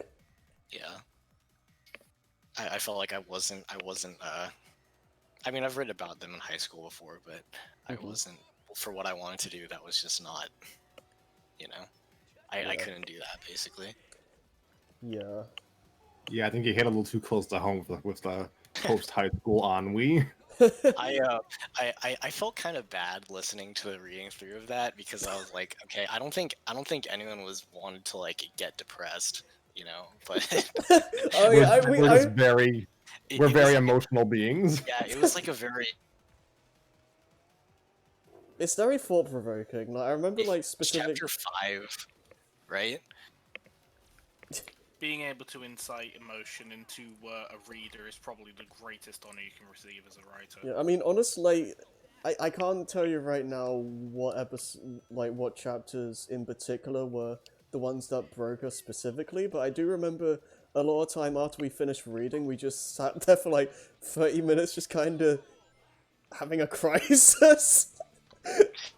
Yeah, that's why like on one hand Sorry, cut out. it's like it's do feel being able to get that kind of reaction is there's no better praise. Yeah. I think like if that's what you were trying to go for, I think you succeeded You know, really and well. absolutely. Yeah, totally. I mean, I'll put it this way. You know, like the main characters are like 19, right? Right. When in the story, I was 19 when I started writing that.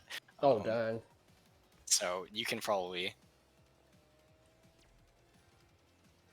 Yeah, there was definitely a realness to that. I mean, yeah, it's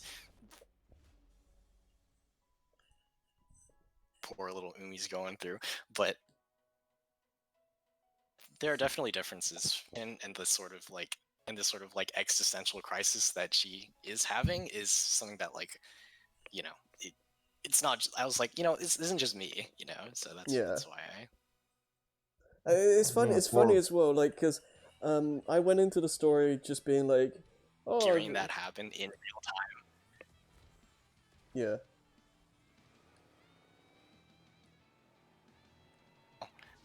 Go ahead. So Oh.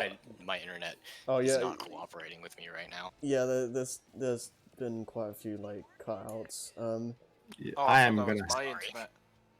I am gonna have that's so me. much fun filling in the gaps for audio. No, I was just gonna say, my mindset going into the story was like, oh yeah, I'm gonna read like a cute ship fic, and then I get into it, and it's like this really deep thing that like makes me think about life. Like I wasn't prepared for this.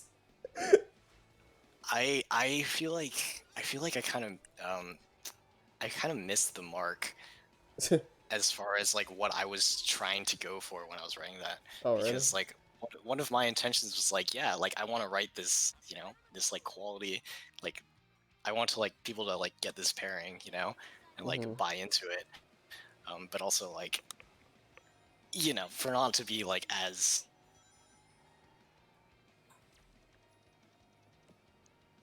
understatement of the century. Um, I'm sorry, you cut point- out. What part did you cut out on? I wanted to, what is that? I wanted to make this pairing genuine, and then it kind of just Something like trailed that. off. Yeah. Yeah, I didn't want it to be like as angsty as it turned out to be. This is probably funny now, but my original projection for it was like 30,000 words, and Yeah. yeah, you can see where that's Yeah, that can happen sometimes. Like going on.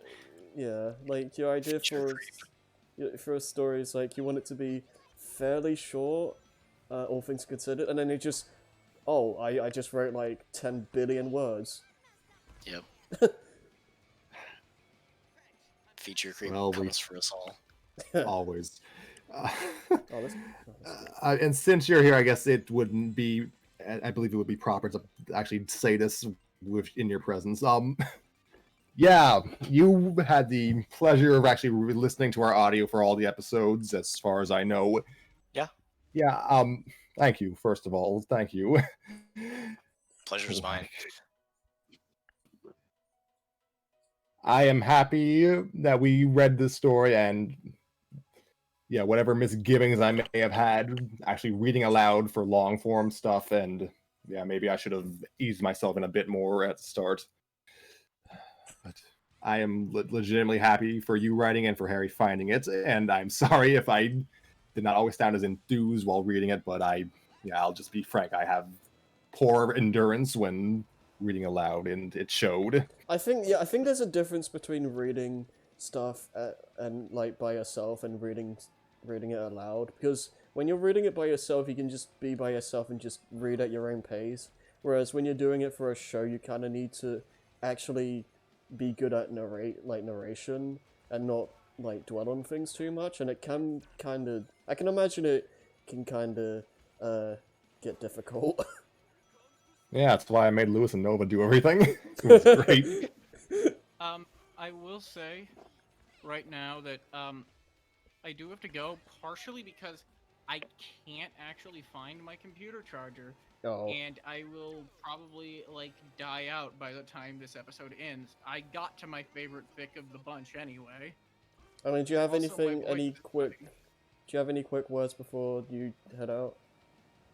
Thanks for joining us, Ottermelon. I thought your fic was really good, and in short, I think its greatest strength is that if I can, I don't know if this will sound like just platitudes because I'm not going in depth, but it did feel very distinctly human, I guess. Yeah, I it felt don't know very if that- real. Yeah, I agree with that. If that is something, Thank honestly, you. No, it resonated that means a lot. Thank you. And I have to go because my throat is scratchy and my computer's gonna die, but, happy 1 year. Thank you. Hopefully we get another Yay. year. Oh, you played a really good Nico. Thanks for Yes, that. he did. Thank you. Like Somebody please cover for me for the pony fic, because I like to think I did a decent punkers. you did. Honestly, we may or may not do a part 2, so you might be for that. You might be there for that, anyways. Right. Mm. Honestly, I wouldn't mind doing another pony fic just to play that character again. Oh god, can I play her sober though? I'm sure you can. This is- I would prefer if you did. it's Yeah, gonna be alright. Have a good night, Tanner. You yeah, too. see ya. So, Oh dear. So, Yeah, I just it was a pleasure and a very, I'd call it a bit transcendental reading it. It just yeah. it took me by surprise, and it hit me where I didn't think I could hit. Yeah, it's like, and especially one of those things where like, what is it?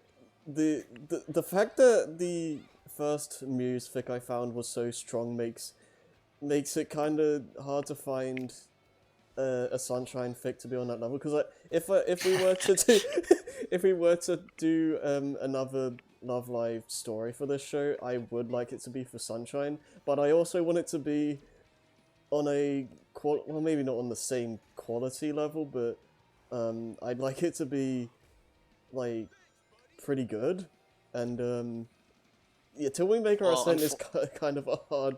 It's kind of hard to reach that. Unfortunately, like I don't read a lot or as much Love Live fics as I used to, but Mm.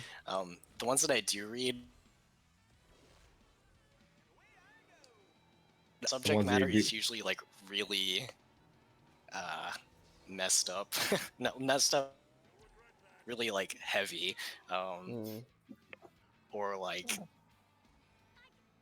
messed up is Moody. exaggerating, but like not finished, you know, kind of like mine. Yeah, and like Oh you dear, don't these want to audio like go into cutouts. every single episode, like having to sorry. Do you do I need to go back? Would you stop me at? You said heavy, and then it kind of trailed off from there. Okay. What was it? I already forgot what I was saying, but Most of the stories you read are unfinished. yeah.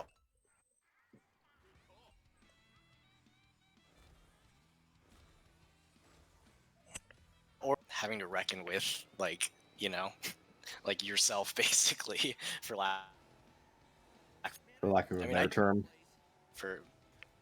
Yeah, I mean, I do believe that, like, obviously you've read my stuff, like, I do think characters have to suffer, but it's always for a purpose. Yeah, I think there's going off track a little bit, I guess, but that's why I enjoyed Madoka Magica so much, because like the characters suffer a lot, but it's not just for the sake of it. There's a purpose to it, and it makes you feel for the characters and like connect with them, because like it works. It makes sense. There's a reason why they're suffering, and it makes you want to like care about them.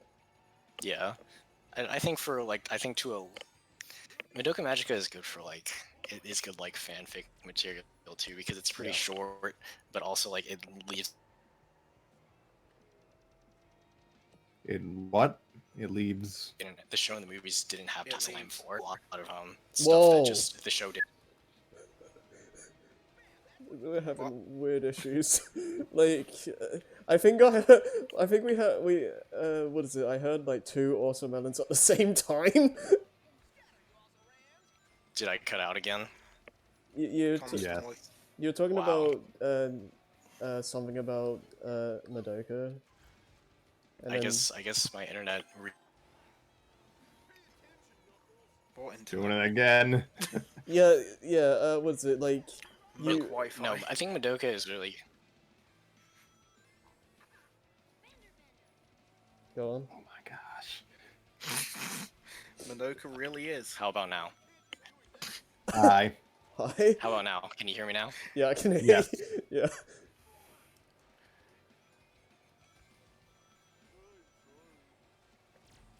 Is like a good. It's like has like. You know what? Forget it. Okay, from what I can gather from what you said earlier, Madoka lends itself well to fan fiction because the series was short, and I guess it was open-ended enough that you could kind of expand off of it. Yeah. I didn't mean for that to be a point of comedy, but No, that's fine. It's not your fault. Internet screw-ups will do that sometimes. At the end of the day, we can all agree that Madoka is. Yeah.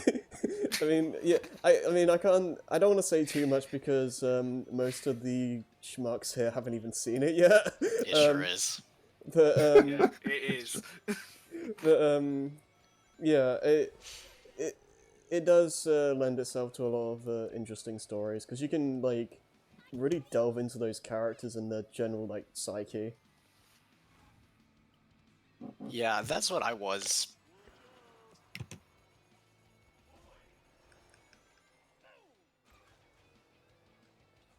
I guess if you want to go back to talking about Till We Make Our Ascent. Mm-hmm. Yeah, it was just I mean, it was difficult to read at points, and I don't mean that because it was long, but I mean because it's just, well, heavy at points. And Yeah, I can agree with that. it's Understandable. I think like an angst tag would have been appropriate. only retroactively because it was pretty. I mean, it was. I wouldn't call it really angsty yet early on. Like when it was just. Well, it was Whatever. kind I of think angsty. Like, most people get it at this point. like I The do. only time I You- look for the angst tag is when I'm looking for bad fan fictions. oh, Wow. I will say this, like, I guess to talk about the whole angst thing or whatever, I do like how you, like, immediately put some intrigue into the reader, like, at the start, because, like, you start reading the early chapters, and some of your early, like, impressions are, like, what happened, like, what happened to make Umi, like, get away from the group so badly, Yeah. and like why doesn't she talk to the other girls, and what's the baggage, like what's this really bad thing that happened, and all this other stuff that makes you want to keep reading and see where the characters are just mentally, and I thought that was really well done. Yeah, I don't like if you already know, then it's just kind of like, you have to like drop enough hints to like make that intrigue, but also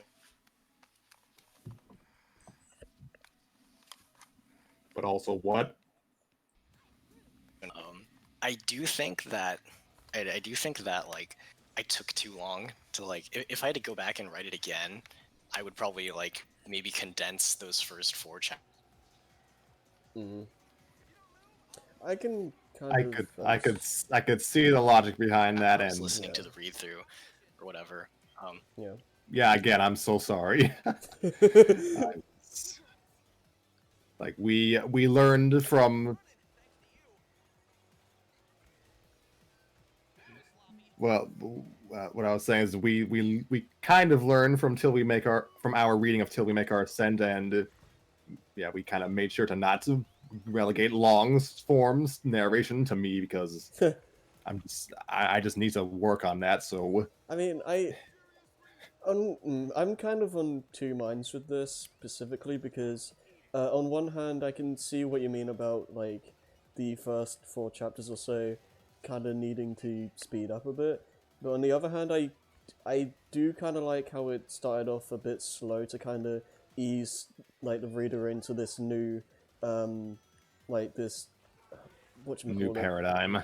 Yeah, this paradigm shift, if you will, because like this is a new setting for this universe that a lot of people probably aren't like accustomed to. So I think like having a bit of a slow start was partially necessary for that sense. Yeah, I like even if I struggled like reading it aloud, I kind of don't want to. I kind of appreciate the slow burn. So yeah. Well, I'm glad it worked out. Honestly, it's just I've had a lot of time to think about like what I would do. Right. Yeah, that's completely fair. Like I wish Just one of those things that I would do. Yeah, I wish I could go back and rewrite my early chapters, but I lost the source docs. But I have to like redo it from hand, and that just at this point, I kind of just want to leave it up as a monument to my early style. I mean, you're braver than me because I completely just removed my old fix from the internet. Like, Lucky you. I'm still proud of my early chapters. Like, clearly, it still entertained you all to some degree. yeah, it was entertaining. Yeah, it's just shame to hear that, Harry, because I was really looking forward to reading your early Tsunami FX. I didn't even write Oh. that. Like, You know, we have proof that you didn't. We have never, for all of our bluster, we have never actually read a Sonic story on air. We need to fix that. I mean, Oh, God. I mean, you found that charmy thing, but we've just never gotten around to it. Yes, and we will read it when Ethan is available. Hey, how about this? We'll read it whenever Sonic Team or Sega decides to announce a freaking game. So never So then, never? okay. Ah, dear. Sonic Adventure 3 when? Oh, I Never. wish. Dear. Yeah, it was Till We Make Our Ascent was just, yeah, Tanner was, I think, on the money with that. It was a turning point for our series, and if we kind of just veered right back into one shots for a while afterwards, but it was a proving ground for us to kind of hone our skills, and I like to think I kind of grew reading it. It's like, It was So definitely honestly, yeah. I would sorry, you would like to what? like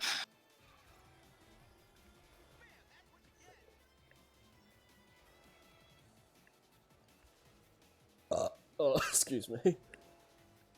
Thank you, Harry. Yeah, I'm sorry, Ottermelon, you cut out completely. seriously, it's Yeah.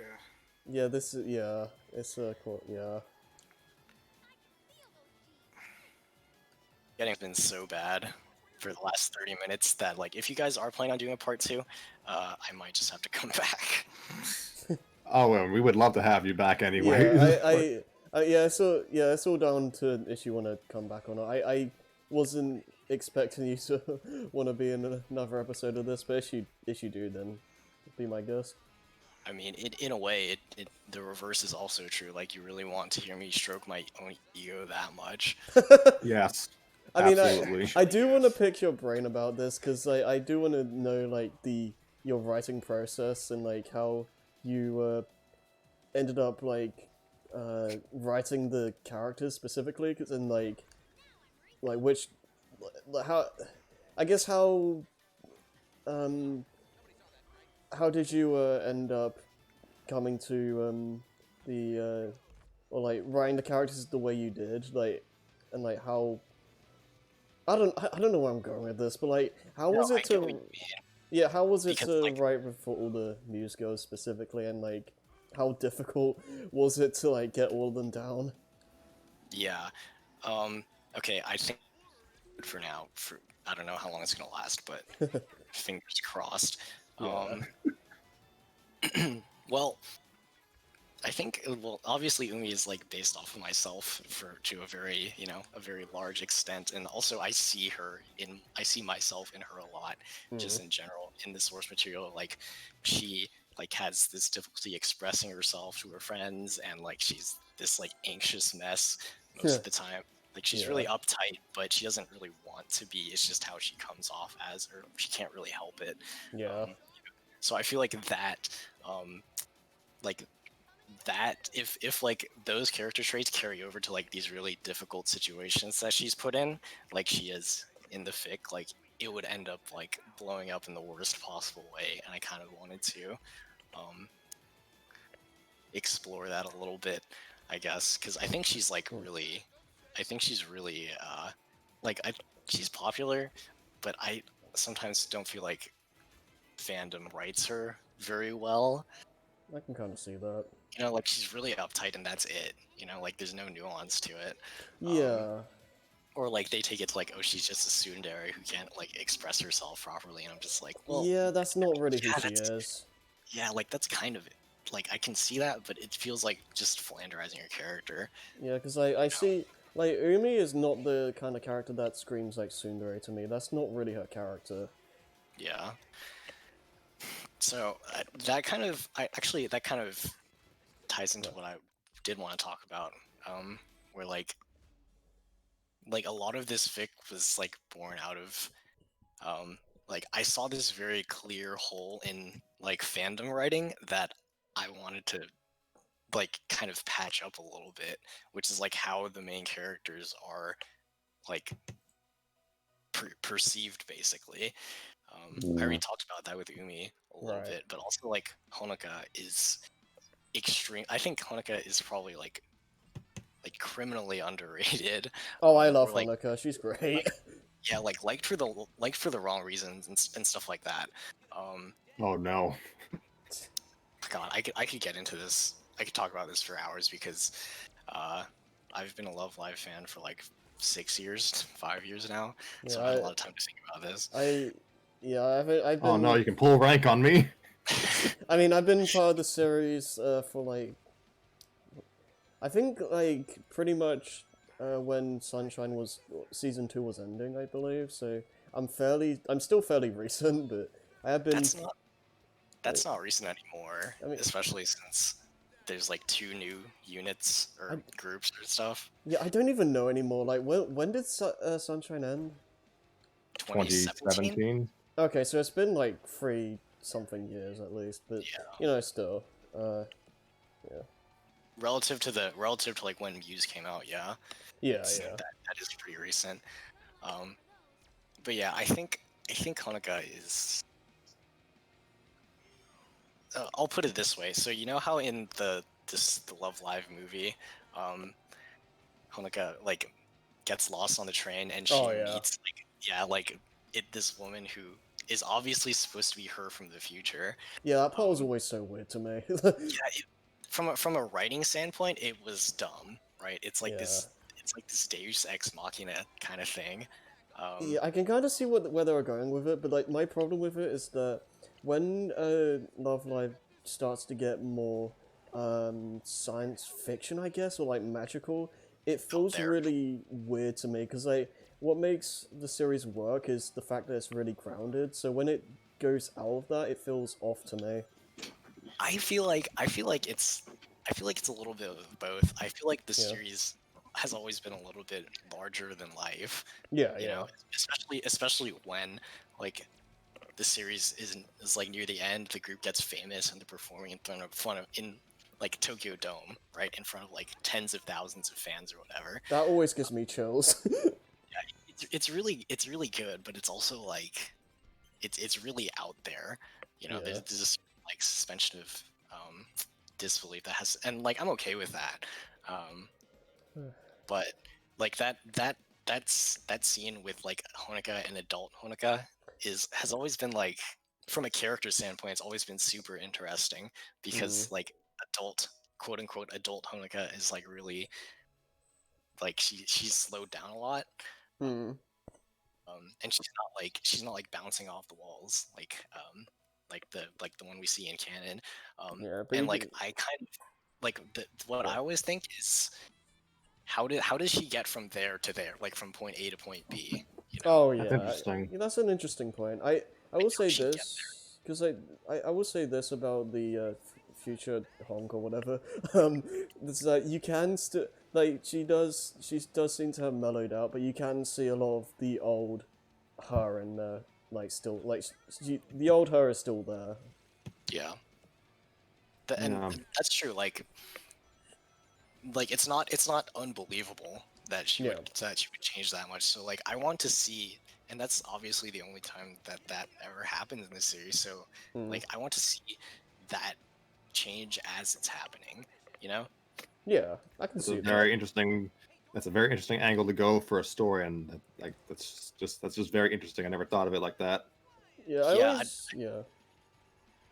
So that's why, like, it's like a combination of that and also like this really like messed up event, like really changed her. But it's kind of like Kotori has this like moment where she's like, I think she would have changed regardless of like what you would have done. Yeah. You know. Yeah. So it's a combination of those two, and like obviously a lot of the conflict is like Umi has to reckon with like this person who has been in my entire life basically up until a certain point isn't the same person that I knew, you know. Yeah. So Honoka is like really like low key. She can be very complex. And like when I started writing that back in 2016, like I did not see any of that. And so I was like, so if no one's gonna do this, like for this very obviously underrated character, like I have to make it happen. Yeah, I think you did a good job with that. Sometimes you gotta be your own hero. So yeah, so it's like that meme or whatever. It's like, fine, I'll do it myself. Pretty much. I wish I was done with it by now, but yeah, it'd be like that. Hey, don't worry. Sometime, like, look at me. I'm still doing my thing. Well, you got a few years left before you catch up. So. Oh god. So yeah, those are like that's like my impetus for writing that story. I guess it's those two things. It's Mm. like wanting to like make this relatable experience out of like this like cast of characters that everyone loves, and also Mm. like hopefully make people see them differently. It definitely like I- opened them up a lot to me in the sense that you made me see a lot more depth to the characters than I would have seen otherwise. So Yeah, I don't think it's like necessarily the source material's fault, because like with an ensemble cast of 9+ characters, like, and only 20 something episodes, inevitably someone's gonna like the Yeah. writing is probably gonna suffer a little bit. yeah, so someone's gonna end up getting shafted maybe a bit, and you can do. Tori. Yeah. Yeah, pretty much. Yeah. But like that's fine. Like it means that like if the fans are more invested or invested enough, they'll make it for themselves. You know? Yeah. It's the That's beauty right. of fan fiction. Yeah, pretty Yes, much. thank you. That's what I meant. That is what I wanted to embody with this series. Yeah, that's what I love about fan fiction in general is the fact that you can only get so much from source material, and like with fanfics, the sky's the limit pretty much, and people can just do whatever they want with the characters, and I find that fascinating. Yeah. Yeah, it's like jumping into a painting in Mario 64. You're about to enter a new world. The Yeah. canvas is already there, but the adventures in the sandbox are your own. That's a really good like way to put it, actually. Oh my. Also, Like, I just it's want to point out this comment that Joey made in the Twitch chat. This game makes me not want to love it makes me not want to love life. I felt that. Very Oh. relatable. I just. We definitely. I am the king of dark humor. No kidding. We had our feels and emotions while reading this, and we also screwed around a lot. Like, Oh yeah, we did. I do like this has nothing to do with with the story itself, but I do remember specifically. I think it was like one episode. I think what is it? I was playing like Crash to Entrance and like failing like massively, and then like at the end it was one of those episodes where he just went on a massive tirade about life, and I remember specifically putting an image of penguins from Sunshine just because. So that's pretty good. When is that not appropriate? It's always always a reason to put Love Live references in. I mean, it's not even just that, but I'm just obsessed with penguins in general, so. For sure. yeah, he loves penguins. It's like, Oh, seriously, dear. like. Why wouldn't you? Penguins are fucking lit. I'm going on a massive, like, tirade right now, but when I got to, Holoska in my Unleashed LP, I, like, immediately just went, look at the silly penguins just, like, chilling out in the background. What else would they want you to focus on? Yeah, but one thing I do want to ask about Toymaker Sen is how did you like come to the decision to put the specific characters in the roles you put them in, issue well? A lot of it boils down to like how much I like them respectively. I think they're like the amount of screen time that everyone gets is like correlated to how much I like them. Oh. Yeah, it might be hard to say because like me it suffers a lot in that story, but she's my favorite character. And Honoka is a close second. Okay, I can respect that. Yeah. Also like I mean I know that not everyone who's read in this series is a big fan of shipping characters, but I'm pretty into that too. And also like I actually didn't want to tie this into like if you're unsure about writing fanfic, like this is a pretty good reason to like go for it. If you like see like this hole in a fandom that like no one's tackled yet. You know, like Yeah, it's yeah. the Thanos thing, right? You know, do it yourself. And like and that applies to me like when I was not only like deciding how I wanted to portray these characters, but also like the main pairing that I'm going for. Right. I think those two, I think their relationship is also like needs some work, you know. Yeah. Like it just like Honoka herself, like their relationship is like very complex. I think that's what I think that's one of the reasons why I like this pairing so much, because there's so many funny Shrek joke layers, lol. But that's like the main reason why I love this pairing so much, because like there's a lot of layers to it, and you can kind of just delve into their psyche a lot, and like you were saying, this really complex. Yeah.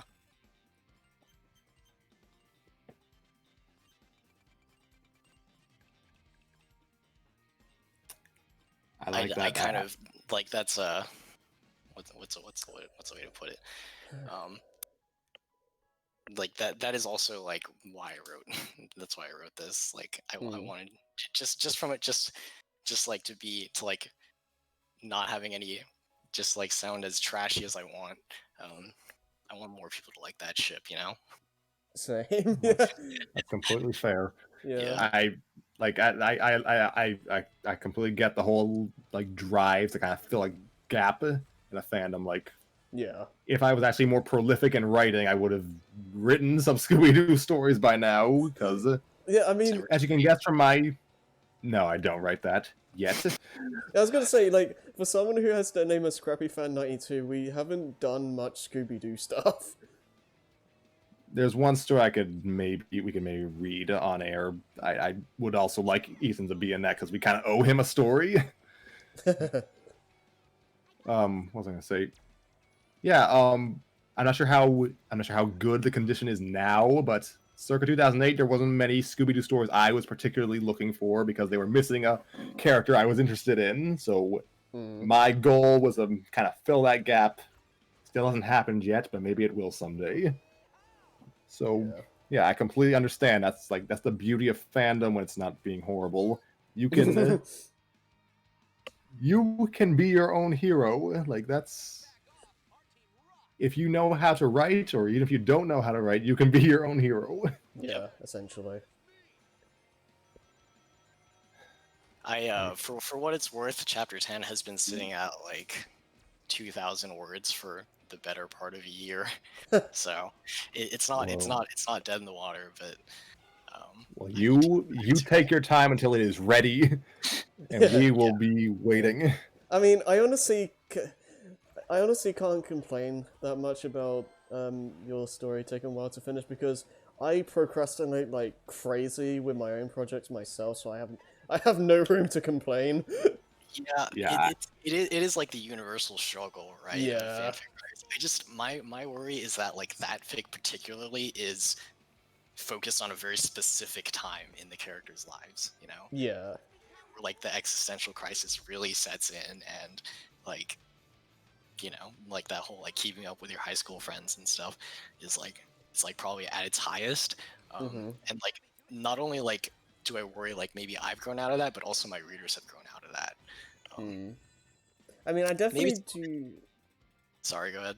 Oh no, I was just gonna say it's definitely a like the college version of Muse is definitely something I do want to read more into, because yeah, it's not something I've really read that much of. Like, I think Torimaka Ascent is the only fic I've read where they are in like their college years. I've read some. They don't really have the same tone or anything. Well, yeah, but it's a good setting. I think it has a lot of potential. I feel like there's college is an under. Go on. No, I was just gonna say, I think in general, I think it's a very flexible setting to work with. College is just an underappreciated setting in anime to begin with. Like, it's not a fun setting in real life. Let me tell you that much. But I mean, I don't think high school was either, but No, look at all the anime in high school. I mean, school in general just sucked ass for me. Like, seriously, but whatever. School is just genuinely garbage, but college is like a 1 in 4 chance that you're on a decent course. Yeah, yeah. Didn't get the memo. I'm sorry to hear that. It's okay, I graduated already. It's behind me. Yeah, it'd be like that. Oh, No, don't get me my. wrong, I have a diploma. Still sucks. Yeah. Yeah. It's a piece of paper. It's a piece of Oh, paper gosh, that well. helped me make a business, but Could definitely be worse. Yeah. yeah, sure. Yeah, it could be worse. I mean, You'd be that working business with could me. be profitable. I could have to do taxes. Oh no. Oh dear. It was just a fun story to read and not fun to voice act though. That was That was I, funny. I hurt myself several times. I keep bringing this up as a humble. I say. I bring this up as a subtle brag. I've voiced 6 members of Muse, and I was good at maybe one of them. I think you did a decent Umi, for what that's worth. Oh no, I just sound so concerned all the time. This is what I think a woman sounds like. I mean, I probably And- wouldn't have done much better, to be honest. Well, honestly, that definitely caught me off guard too. Like, I don't know, like, I'm not familiar with, like, other fanfic reading, sessions or whatever, but it would be a lot easier on yourselves not to do the voice acting. And it's not like it would break the immersion, I think it's just I can definitely see that. I think it's more so just a habit at this point, and I feel like it's just something we enjoy doing, even though it kind of becomes a mess a lot of the time. At this point, it's largely just hubris on my part. Yeah, hubris on my part. Actual vocal training on Tanner's part. Yeah. Yeah, I'm not saying you think it should. flows better. What'd you say, Yeah, Joey? I think it flows better when you do the voice acting. If it was just narration into more narration, it wouldn't be anywhere near as good. I feel like I guess for one sense it's easier to get into the characters if you're like, trying to voice them. Because I got when I was doing Kylo Ren for the Duel of the Fate script, Yes. I got more into it when I was like actually doing a voice rather than just being like, now Kylo Ren just killed someone because he hates them, lol. I don't know. I can see that. But I would have. I can, yeah. Yeah, this is a problem, I say with air quotes, for like all story time as far as I'm concerned. But yeah, I can only fluctuate my tone so much. So Yeah. for that brief, what was I saying? So yes, trying to find 6 different character voices was interesting. And there's a reason Ellie was recast after her first speaking appearance. That was amazing. I could be misremembering, but I think it was one of those times where you couldn't hear me, but I was just dying in the background. Yeah, I think you were muted. Yeah, I hope you were muted. I mute myself for most of these because I'm mostly here just to record. But there's a lot of times where when I have my mic muted, I'm just dying. Your efforts did not go unappreciated. I'll say that much. I thank you very much. Like it was a very specific moment that led to that. Not specific moment. It was a very specific confluence of factors that led to that creative choice. Like mostly fatigue. I just ran out of voices and had to default to my Iggy Koopa voice, which yes, he sounds like a southerner for some reason. It's like I don't know. Like it is just. I am proud that it's one of the few times where I think I actually made Nova break, even if it was just brief. Yeah. Also, Ottermelon, why did you make Maki just so sassy? Uh, that's a good question, actually. I don't. I thought it worked. I think if anyone is going to like slap some sense into Umi, figuratively, it would be her. Yeah. Because Honoka is obviously, she's down bad, and Kotori is far away, and also she's like too nice Yeah. to an extent. Like she does kind of let Umi have it in that story, but like not to. She won't be as blunt about it. Oh man, like it's like the character was just made for Nova. So thank you. Oh yeah. I did appreciate that. That was a good performance. It was. But like the reason that like that Maki is there is mostly because no one else would be around to compose the song. Oh Like, no one yeah. else has that. So like it was out of necessity, but also I was like if anyone's going to be well adjusted after high school, it would probably be her. Yeah. So I figured like there's definitely a part of her, since she has this like rich girl background and stuff. There's definitely a part of her that is like, okay, I guess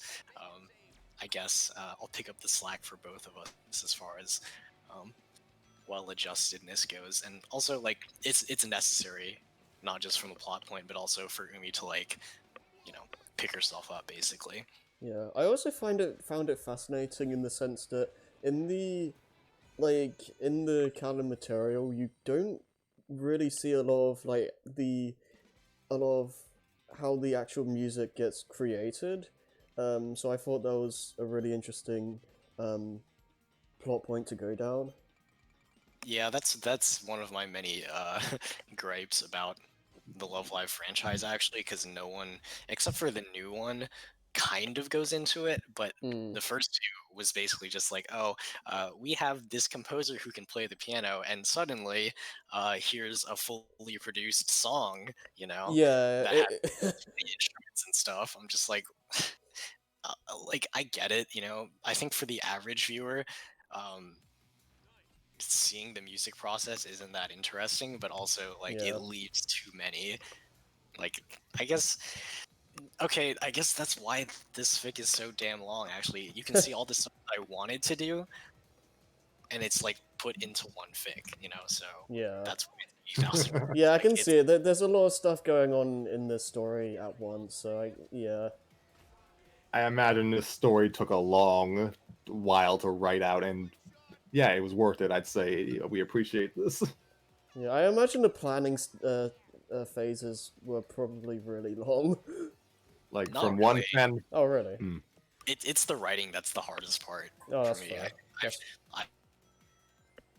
Well, from one fanfic writer to another who's dealt with writer's block, well, we thank you. Yep. Yeah. I was gonna pretty much. say as well, like the only real times I can think of where it goes into the actual music process is when the characters have like writer's block at that one point. That's pretty much it. It's a very hashtag relatable moment. Yeah. Writer's block is a real pain in the ass, but if you Oh, put a yeah. lot of effort into making a really thorough plan, you can do your best to avoid it. Yeah. But if you know where the story's going and you look at where you currently are, it's just a case of finding the exact words for the chunk that you're stuck on, and it just go flowing again. Yeah, I yeah. don't put enough time into finishing this as I should. Like, I guess. Join the Yeah. club. yep. Yeah. I guess I don't know if the others have any other questions or what have you, but I think the last couple things I want to ask are who would you say is was the hardest character to write, and who did you have the most fun writing? The hardest character to write is probably God. Honestly, I think it is Umi. Because I've always like I've always struggled with like, okay, she's obviously in the wrong here. But also like she needs to be like sympathetic. Yeah, you have know, to write it in a way where you still want to, like, for lack of a better term, root for her, and not just, Yeah. like, hate her guts. Like she in this situation, she's obviously like, yeah, she messed up, but she's also like, her situation is very relatable, and I've worked how much of each of those things should I balance, basically. Hmm. It is very hard to make. What's the word? I don't want to say jerk Expressing protagonist. herself usually. Yeah, I wouldn't go that far either, because she genuinely does want to, make amends. I Yeah, think that is worth something. Yeah, I can tell from the characterization that she does want to try and make things better, but you can tell how much it's putting a toll on her. Yeah, I don't want to play that up too much. It's just like, Yeah. yeah, it's just hard to find that. So that's definitely. And not only that, but she also like has to have these.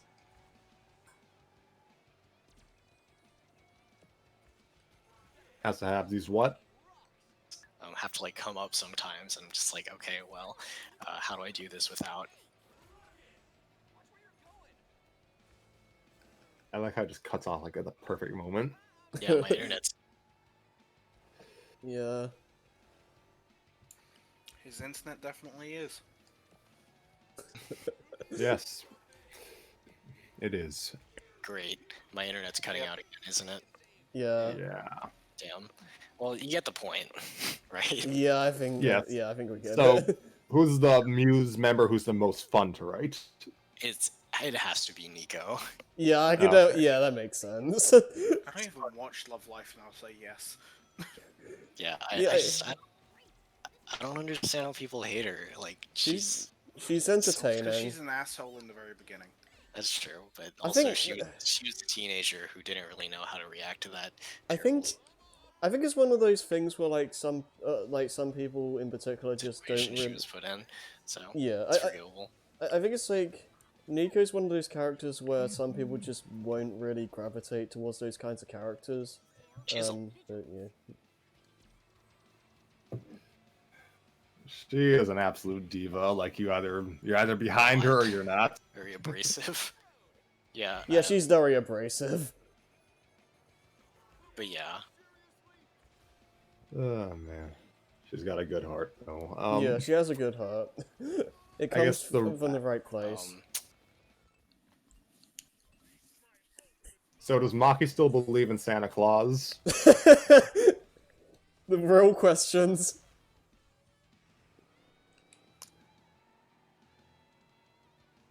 How's my internet acting now? Oh, that last question was clear. The last question I heard from you was clear. Pardon me. How is my internet acting right now? Okay, well, I didn't hear the last 10 seconds, so we should. Okay. Bow out soon, just to avoid any more, Okay, what was the last thing you heard? We were talking about Nico, and admittedly, she is a pretty controversial character. So there you go.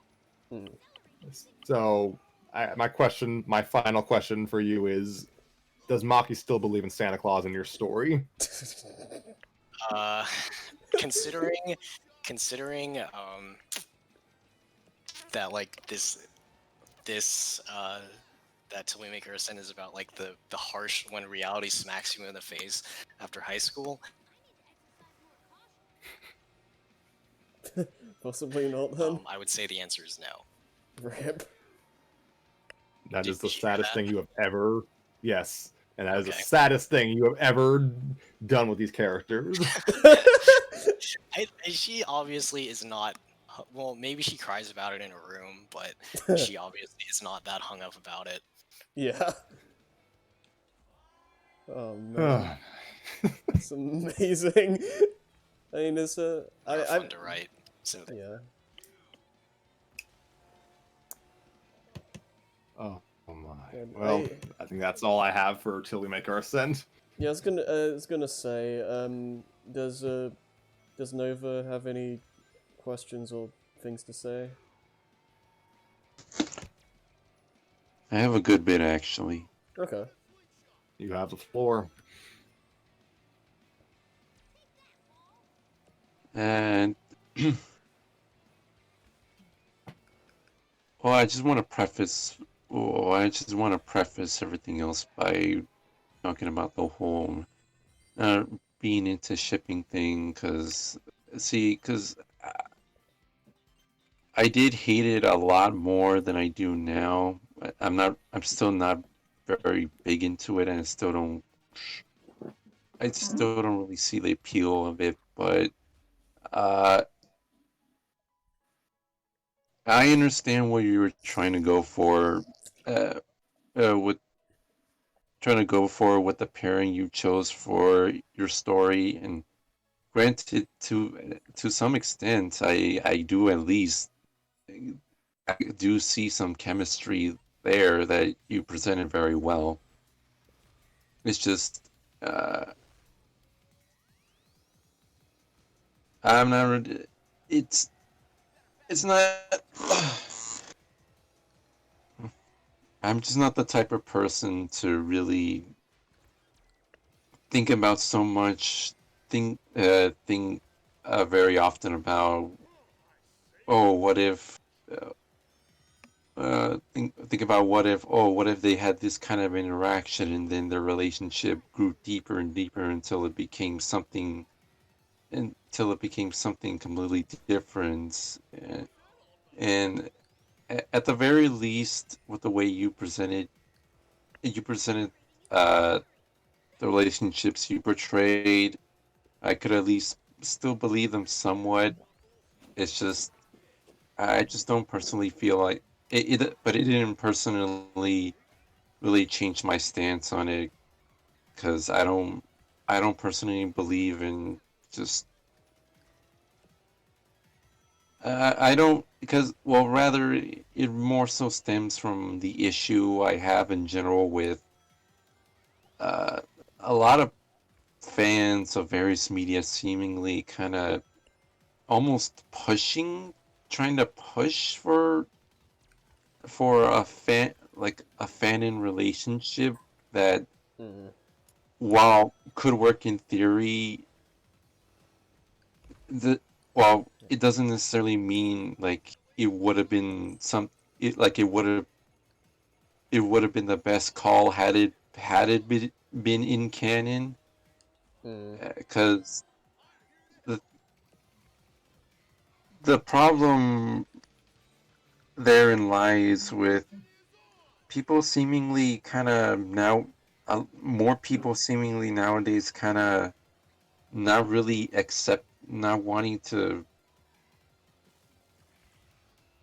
not really wanting to accept the fact that two people can still care about each other very much, but not necessarily be romantically involved. I can get that. Because, see, because when you breaking down to its core, the friendships and romantic relationships aren't really all that different. There are some certain things that you can do in romance that you can't do in friendship, but you can still care about someone deeply without necessarily needing to, well, to Wanting to keep it get, PG for Scrappy. wanting Well, to. to keep No, it PG for I'm gonna say this to keep it without wanting to get into their pants. yeah, to keep it keep it PG for Scrappy doing the do. Yeah. So, that's the thing that is this kind of thing you like. That's fine. It's just, it's just I kind of,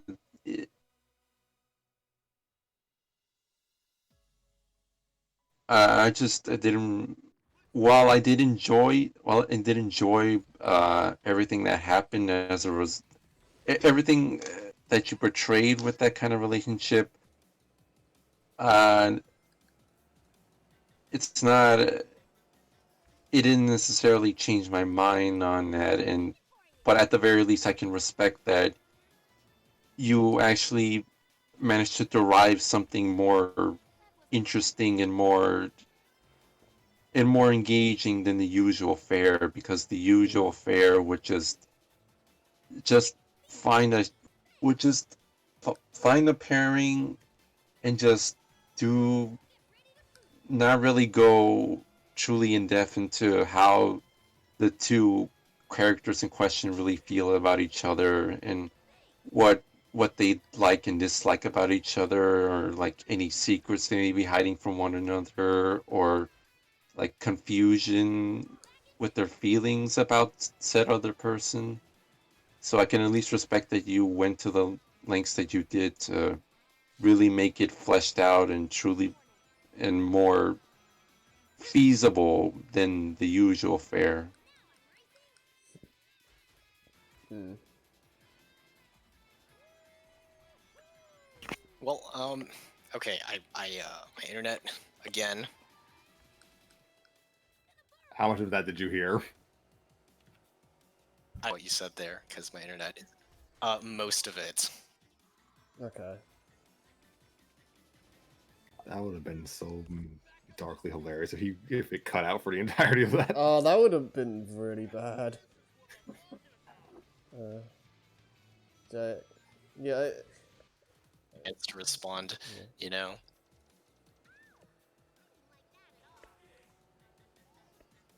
So yeah, I'm curious on your general response to that, Automelon, because yeah, Nova is probably the. No, I don't think it's probably. He definitely cares the least about shipping out of all of us here. So it's kind of interesting getting a different viewpoint in that sense. It is hilarious how we Hello? somehow made him. Hi.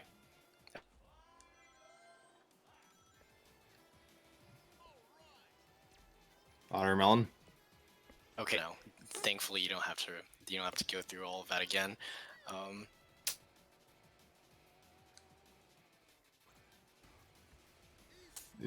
Is your connection better now? I don't know. I guess we'll just roll with it. And if I cut, and I'll know if I cut out. So Yeah. All right then.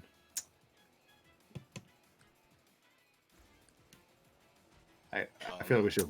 yeah, I mean, shipping is definitely not okay. Well, Would you say shipping is definitely not okay, or did I mishear that?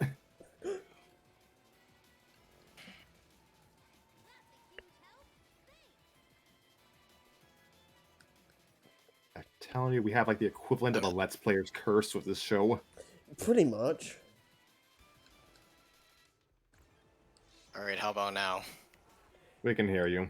Yep. Okay. Good. Honestly, I'm getting to the point where I feel like Oh. Oh, God. Speak your piece, and but, we will let you like, go yeah, after. honestly, but yeah, honestly, like shipping Oh my gosh. definitely isn't for everyone. Oh, yeah. And we good now? I guess I should be asking that to Spectrum, my internet. Well, If you want to, this is. I don't even know if I want to. If you even want this, if you want to type out the message and DM it to me to read it aloud, I can. Yeah, I was gonna say Yeah, like. You know what? I'll just do that. Yeah, because I feel like this is just getting really like silly. Yeah, I think I've made this episode a lot longer just because my internet was acting up. Yeah, That's It's an extra okay. 5 or It's 10 fine. minutes. Like we. I usually yeah. make episodes longer just by talking, so it's okay. Yeah, yeah. You can't. Okay, Like, yeah. I think I'm back now. So, Okay. Yeah, like shipping's definitely not for everyone. I think like I did kind of like not every character has to not every character has to be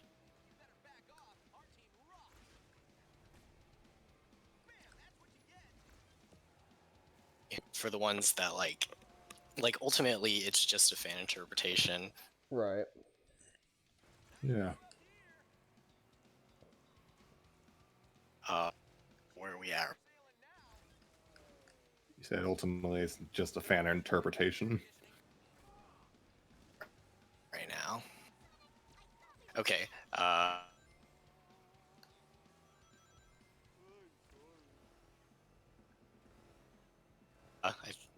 And where was I?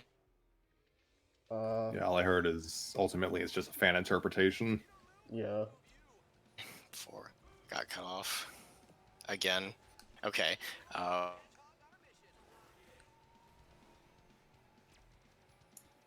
well, We I think swear I this think is that not story a has bit. like. We swear this is not a bit. We still haven't heard you say anything. Yeah, I think it might be best to just send what you're saying to Scrappy or something. Yeah, you can DM it to me, and then I'll DM it to Harry so he can actually read it clearly. Well, you want me to read it out? Do you really Harry's- want me to read Harry's aloud? streaming, so I'll I read mean, it. I'm kind of playing a game.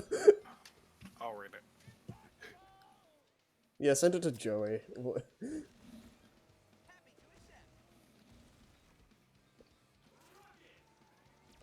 Limit the big words.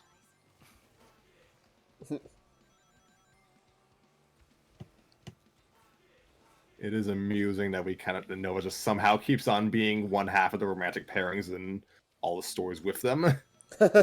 Yeah, that is pretty funny.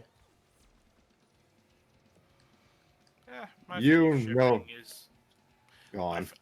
Yeah, I think it's fine to have shipping where characters legitimately lovey-dovey, but then there's more to a relationship than just the honeymoon phase. Yeah, definitely. I think I it mean, that's it also depends on the mood I'm in for what I want to read. Like, sometimes I am in the mood to just read fluffy, lovey-dovey stuff because I'm just in the mood for that. And other times I want to read something that's more actually in-depth.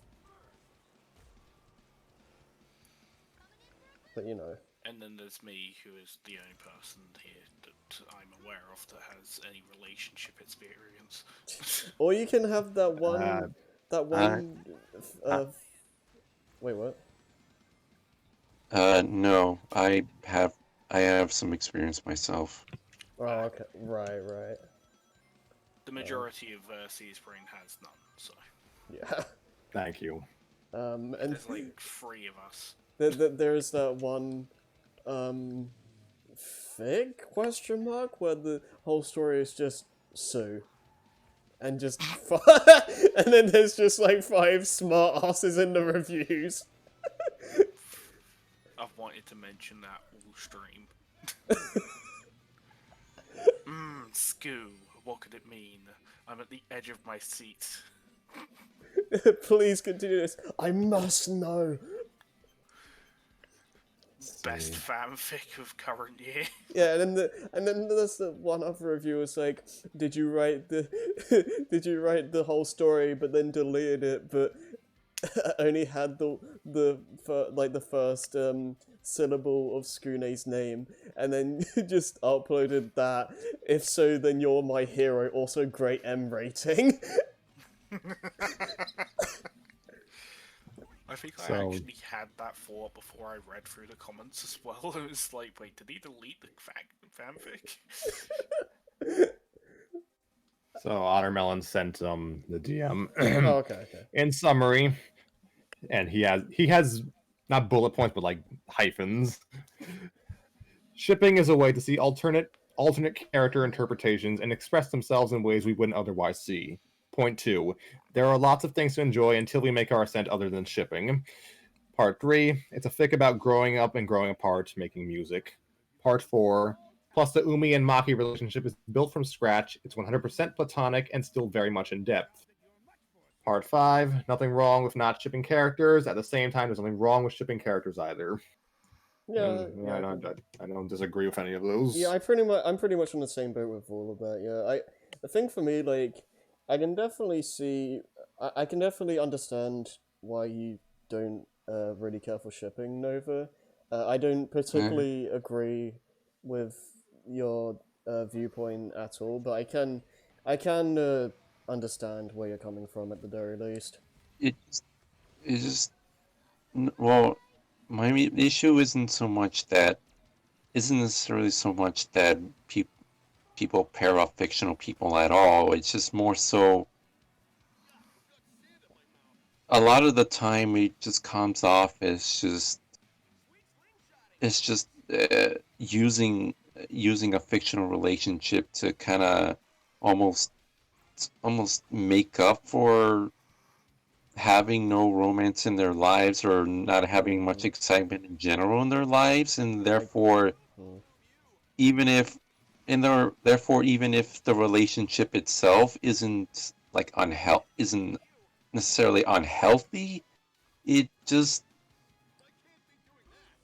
a lot of the time, like for the average for the average person that I see, it kind of just feels like just basic plain matchmaker, So just to like, have something to celebrate over, and instead of actually really questioning whether or not they really actually have a long-term relationship, or if it's just there just for the sake of having something to celebrate. right, so it's like it's like one of those things where you see a lot of it as having characters shipped just for the sake of shipping them, if you will. Yeah, yeah, Sounds more like self-insert emotional venting. Yeah, But yeah. see, the thing is that mm, I understand that I understand that without being too cynical about it, like doing either of those things, it on a basic level inherently isn't. It's not that bad or wrong, Mm-hmm. but the problem is that very rarely do I see anything like Ottermelon's fic that really actually shows understanding of the actual character, like true deep understanding of the actual characters, and an actual real eye for detail, and truly establishing what exactly makes a certain relationship work, or what would make a certain relationship work. And I I'm not really, I don't really have the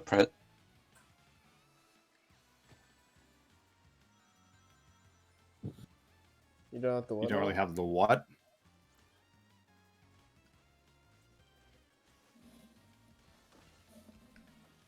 It's spreading. No, I can't believe it. Oh god, I'm on BT. I'll be next. Also, I love how this is like one of the longest episodes we've done. You guys were afraid it was going to be the shortest episode. No, I was never afraid of that. I knew this was gonna be like a mess. I offhandedly mused about it, but Yeah. you're back, Nova.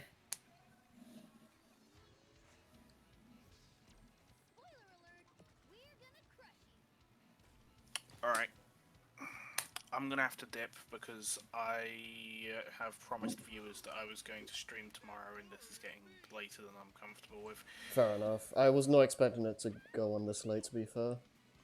No one was expecting me to be here at all. No, not particularly. I don't even think you expected to be here today. Yeah, I don't.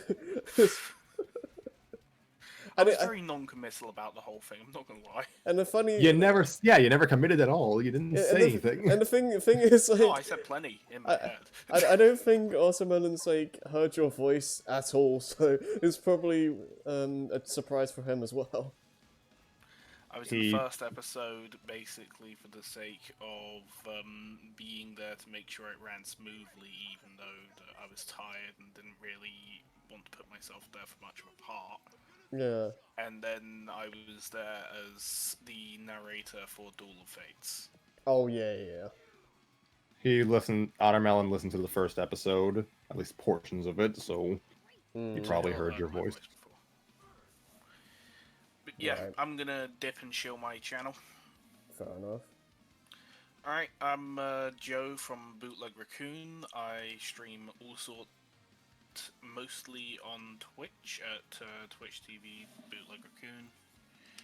I just today, well, yesterday, played through Hitman 1, and today I am going to be playing through Hitman 2, so stay tuned for that. That will be on in about 10 hours. Fair enough. Actually, no, wait.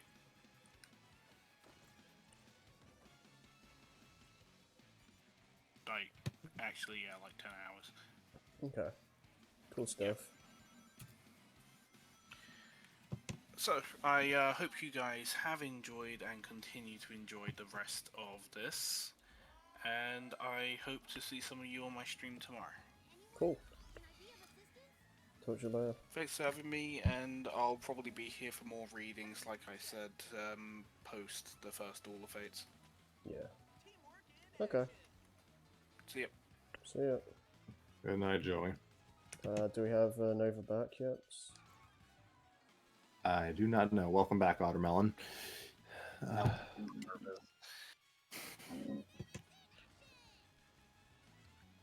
Yeah, I'm not sure. Noah might be going through technical difficulties because, well, that's a normal thing for us. I think this is the most we've had in a while, though. Yeah, like if Harry can like give me access to his channel. Yeah, if Harry can give me access to his channel, I can like just do a smash cut of all our technical difficulties. It'd be great. Good luck with that. I guess I brought the bad luck with me. It's fine. I don't I'm think probably so. Yeah, this has gone on longer than I expected. No. We will Sorry, be what was doing a that? part 2. Sorry, this has gone on longer than expected. We will be doing a part 2. Like, tomorrow if we're free, probably later in the week. Like, Yeah, I don't know what's going on, really. but definitely not finishing this today. Yeah, we still have, like... 13 more stories to do. Yeah. And honestly, I want to salivate over my own story a little more. So, Or 5 more minutes to get a response from me. 5 more minutes, okay. Well, And make it, and just like make everything worse, you know? like I feel like we've embarrassed you enough tonight. I can't think of anything else to ask. Yeah, I mean, I do want to hear the rest of what Nova was gonna say, but I pretty much asked everything I could think of offhand. When my head's better, you know, then maybe Welcome it'll work back, out. Nova. Oh, it's Nova back? He dropped and then came back in, so I guess he was Oh. testing it out.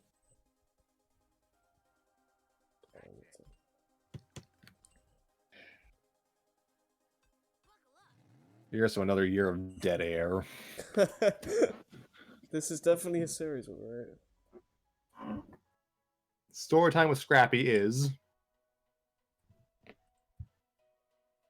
It exists. It just is. Yeah, pretty much. It was definitely really insightful hearing a lot of your mindset for the story, I gotta say. Yes, we think this is far more entertaining than what it would have been if I had just been trying to draw blood from a stone and trying to explain my emotions with it. Well, honestly, getting to talk about this with other people is like the dream. So it was a lot of fun. Yeah, I can imagine you probably never expected writing a story that it would come to talking on a show like this. Seriously, I think when I first found out you did a read through, I got some serious whiplash. Oh, I can imagine. I mean, I probably would act the same if this happened to something I wrote, which, I mean, yeah. Yeah, there you go. But I'm probably gonna bow before my internet starts acting up again. Fair enough. It was good having you here. Yeah, and thanks for having me on. Yeah. hopefully, you know, if you want to talk about some more like with the rest of the readers, because this isn't everyone, right, who participated in the reading. Yeah, Lewis is absent. I think Xavier was in one episode of Till We Make Our Ascent. That's a good point. I mean, Xavier, I don't think... I don't know if he'd have too much to say, because it was only for that one episode and hasn't really read the story outside of it. But Lewis, I'd love to hear a lot of his viewpoints, because he has read the whole story, even if he has only been in a couple readings, so... Yeah. But yeah, it was nice to hear everyone's thoughts. Yeah. And yes, and we thank you for being such a good sport through all of this, because yeah, with all this, yeah, it goes both ways. I guarantee you it was my internet. yeah. But yeah, maybe next time, you know, not as fingers crossed, you know. Yeah. yeah, It'll be great to. It'll definitely be great to have you back at some point. For sure. Yeah, Yeah, just let me know, and I can get caught up. Honestly, I wouldn't mind hearing some. Yeah, I mean, we're definitely gonna do a part 2 to this anniversary thing. I don't know when we're gonna do that, so you'll probably have time. 3 months later. Just let me know. Yeah. My schedule's pretty flexible. Yeah. Yeah, it could be sometime in the next 7 days or so. Like, yeah, I'd like to get this done quickly so it doesn't slip by us, because I do not. Nothing worse than a late anniversary. Yeah, it's just like second part. Oh wait, it's like a year and a half anniversary now. So, well, okay then. Yeah, we'll get back to this in hopefully a week's time. Mm-hmm. Sounds good. I will drag Lewis out of his bed if I have to get him on call. Sounds good. And yeah, I think that should wrap it up. I got nothing else really. No, but is your mic better? Did you even get any of what I said? Your original thing? Yeah, we got I think we got most of your. Actually, what did we hear, Harry? Something about like I mean, I remember saying how Nova's viewpoint is you don't like how people ship characters for the sake of it, and you said something after that, but I don't remember what it was. I said I don't like when it's just used purely for emotional fulfillment, because that's not something it's not really something that I condone as a healthy thing to do, because at the end of the day, like even if it's still technically better than trying to pair up two real life people, it doesn't really replace having an actual meaningful relationship yourself. And it's not, it shouldn't be used as a major crutch just to make your life or make yourself feel better. Because at the end of the day, when you take away the personal value of it and look at it more technically or purely objectively, you're just playing matchmaker to two people who don't exist, and you're making an entire culture out of doing that. So don't get too. I just hope that more people understand where I'm coming from with this, and don't get too like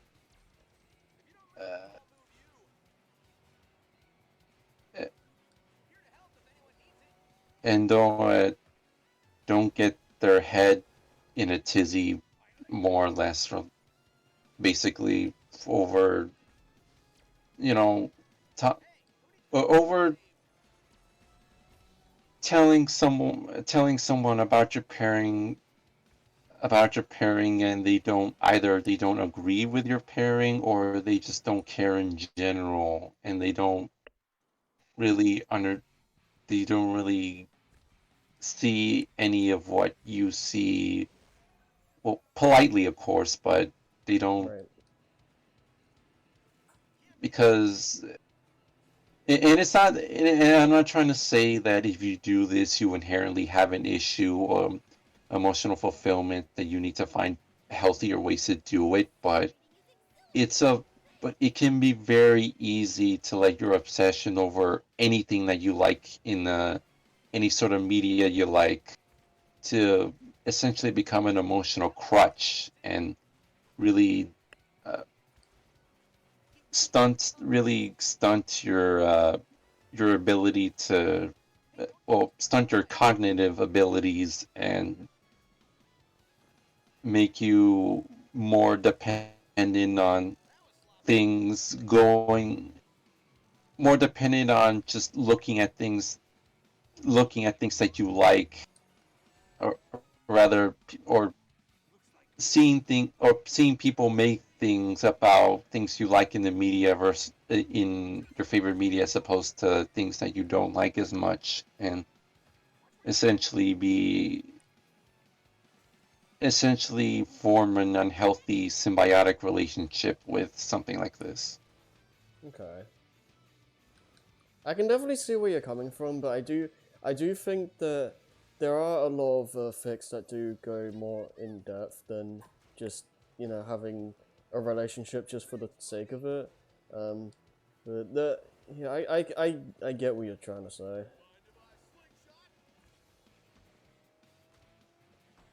I also think there's a difference between like conflating fiction with reality and understanding there's a difference, right?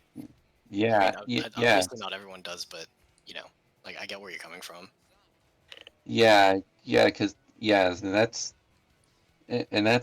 more of the issue that I was discussing, because like sure at one point you could just do like try writing a pairing to exercise your writing muscles, but then if you end up liking that pairing so much to the point where you seemingly kind of revolve a lot of your interests, or even worse, personality, over liking a certain kind of pairing, then it doesn't really it kind of I feel like that kind of gets in the way of your personal growth, because because like any sort of obsession with any sort of media can be a very dangerous tightrope to cross, and if you make too many wrong moves, then suddenly like I said, you kind of sort of use it as an emotional crutch to make your life more exciting or to make yourself feel better. Hmm.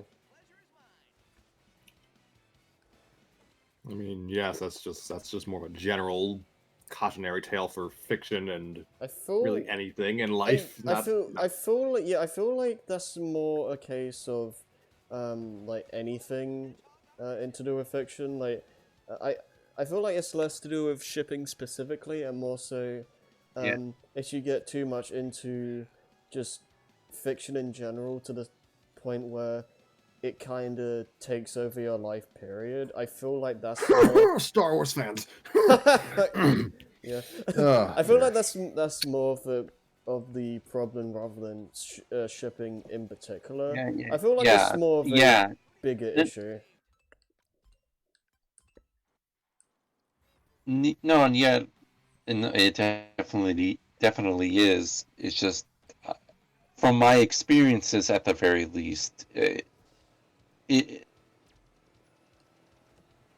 uh, shipping is one of is more prominent is a more prominent factor in one of, or rather a root cause, rather I should say, Yeah, I of think that kind of behavior. I think it's more of a case of shipping stuff is more what would you call it? It's more viewable, I guess. I don't know what the right word is, but it's easier to see that stuff rather than like some random schmuck just being obsessed with a specific series, but you don't really Like it stands out more. Yeah, it stands out more. That's it. Yeah. Yeah, I think I can agree with that. Like that could be a whole podcast episode in and of itself. Yeah, The but logistics of fan fiction, you gotta love it. Yeah, you'd be in that one. That would be interesting. So If you want, I have spent a lot of time thinking about this, so you know, like a lot of fanfic writers, I imagine. yeah. yeah, I will try to make this as short as possible because it is well past everyone's bedtime. Yeah, I am so for the record, I am so sorry. We kept you here for so long, Watermelon. It's still quote unquote earlier for me, so. Oh, okay, fair enough. But still, Yeah, I fine. didn't expect for us to like have to like hold you here for so long. Yeah, don't worry about it. If I didn't want to be here, I would have dipped by now. Fair enough. Well, So yeah. I guess I'm not sure if it's the most visible red flag of toxic fandom, but shipping wars and just entitled shipping in general can be is a pretty easy flag to see from a distance. But yeah. it's by no means the only flag. So It's I guess just that's my. I think it's just the easiest one to notice. I think that's the main thing. Like I remember, Nova, you were in the trenches of pony fandom for several years, so I can see where you're coming from. Honestly, yeah.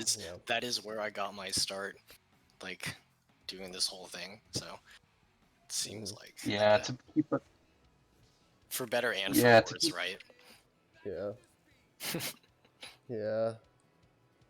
Because the pony fandom can be kind of a mess sometimes. Really something. Yeah. Yeah. To keep a long story short, while none of the common fan favorite pairings are like quote unquote toxic, problematic, unhealthy, whatever you want to call it. Let's just say I've seen a whole tsunami of pics over the years of a few particular pairings and just people just going absolutely nuts over it. Regardless of how viable it actually would be in universe. Okay, yeah, if there's one thing I can attest to is that shipping wars can get really hairy sometimes. So Usually it's not worth it. Yeah, to me, like as someone that enjoys shipping characters because I don't know, I like it. I kind of just keep it to myself nowadays because a lot of the time it's just not worth going to war about it. It's like, who cares? They're fictional characters. That's basically what most of what I was trying to get at. 'Cause, you can find legitimate enjoyment out of it, but at the end of the day, they're fictional people. Why are you obsessing or why do you it's already bad enough that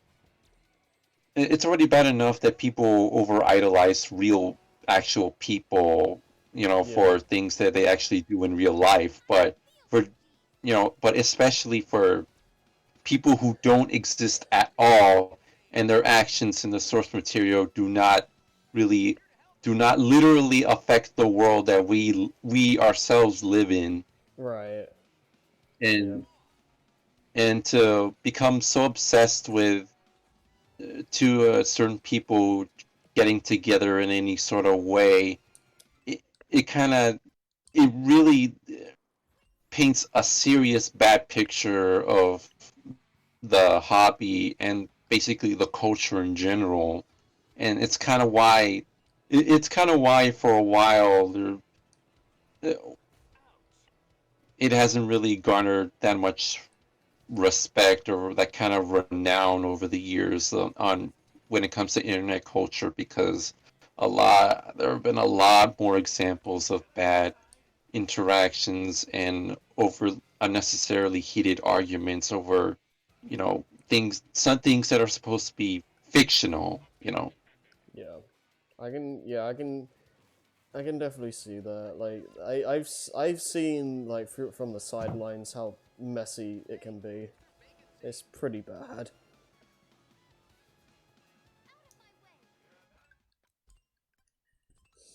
All right then. Yeah, I don't think we should really keep this going for too much longer. This is getting a bit silly at this point. Is this the longest episode? No. Really? The grand winner is still Lost in His Dance in a Deadpool story at around 4 hours. Oh my god. Okay. Well, we're I close. should know. I transcribed all the missing dialogue. Well, this is this is still one of our longer ones at the very least. For better or We're worse. still not even. We still haven't even finished all the stories, so we will reconvene in the future. If I give out a date, we'll miss it. Yeah. So we thank you all. Like I had this whole schmaltzy send off, but we're not done. So I kind of just say to be continued. The last thing I want to say has nothing to do with what we talked about, but Knuckles sucks ass at not dying in this game. That's my last statement. Rip. All right then. Well, we will keep in touch with you, Ottermelon, and we hope you can join us for another session discussing all of this. Yeah, sounds good. Just let me know. Yep. And thanks again. Thank you again for being with us for so long. Yeah. This is Just leave it at great. that. This was a great time. Yes, I enjoyed this. Thank you to Lou. Thank you to Tanner and Joey, even if they're not here anymore. Yeah. And thank you, the viewer, for sticking with us for all this time. Yeah, thank you Sylph specifically for sticking around for this. It's nice to have like just an audience at all. So Yes. Thank you for the contributions, Nova, and who dropped? It was Ottermelon, I guess he left. Yeah, it was Watermelon, yeah. Well, thank you for your contributions, Nova, and I hope we can see you in the next episode. Yep. Alright, I'll be there. Yep. So yeah, see you guys next time, I guess. I got nothing else to add, so bye. Good night, I want to everyone. marry me.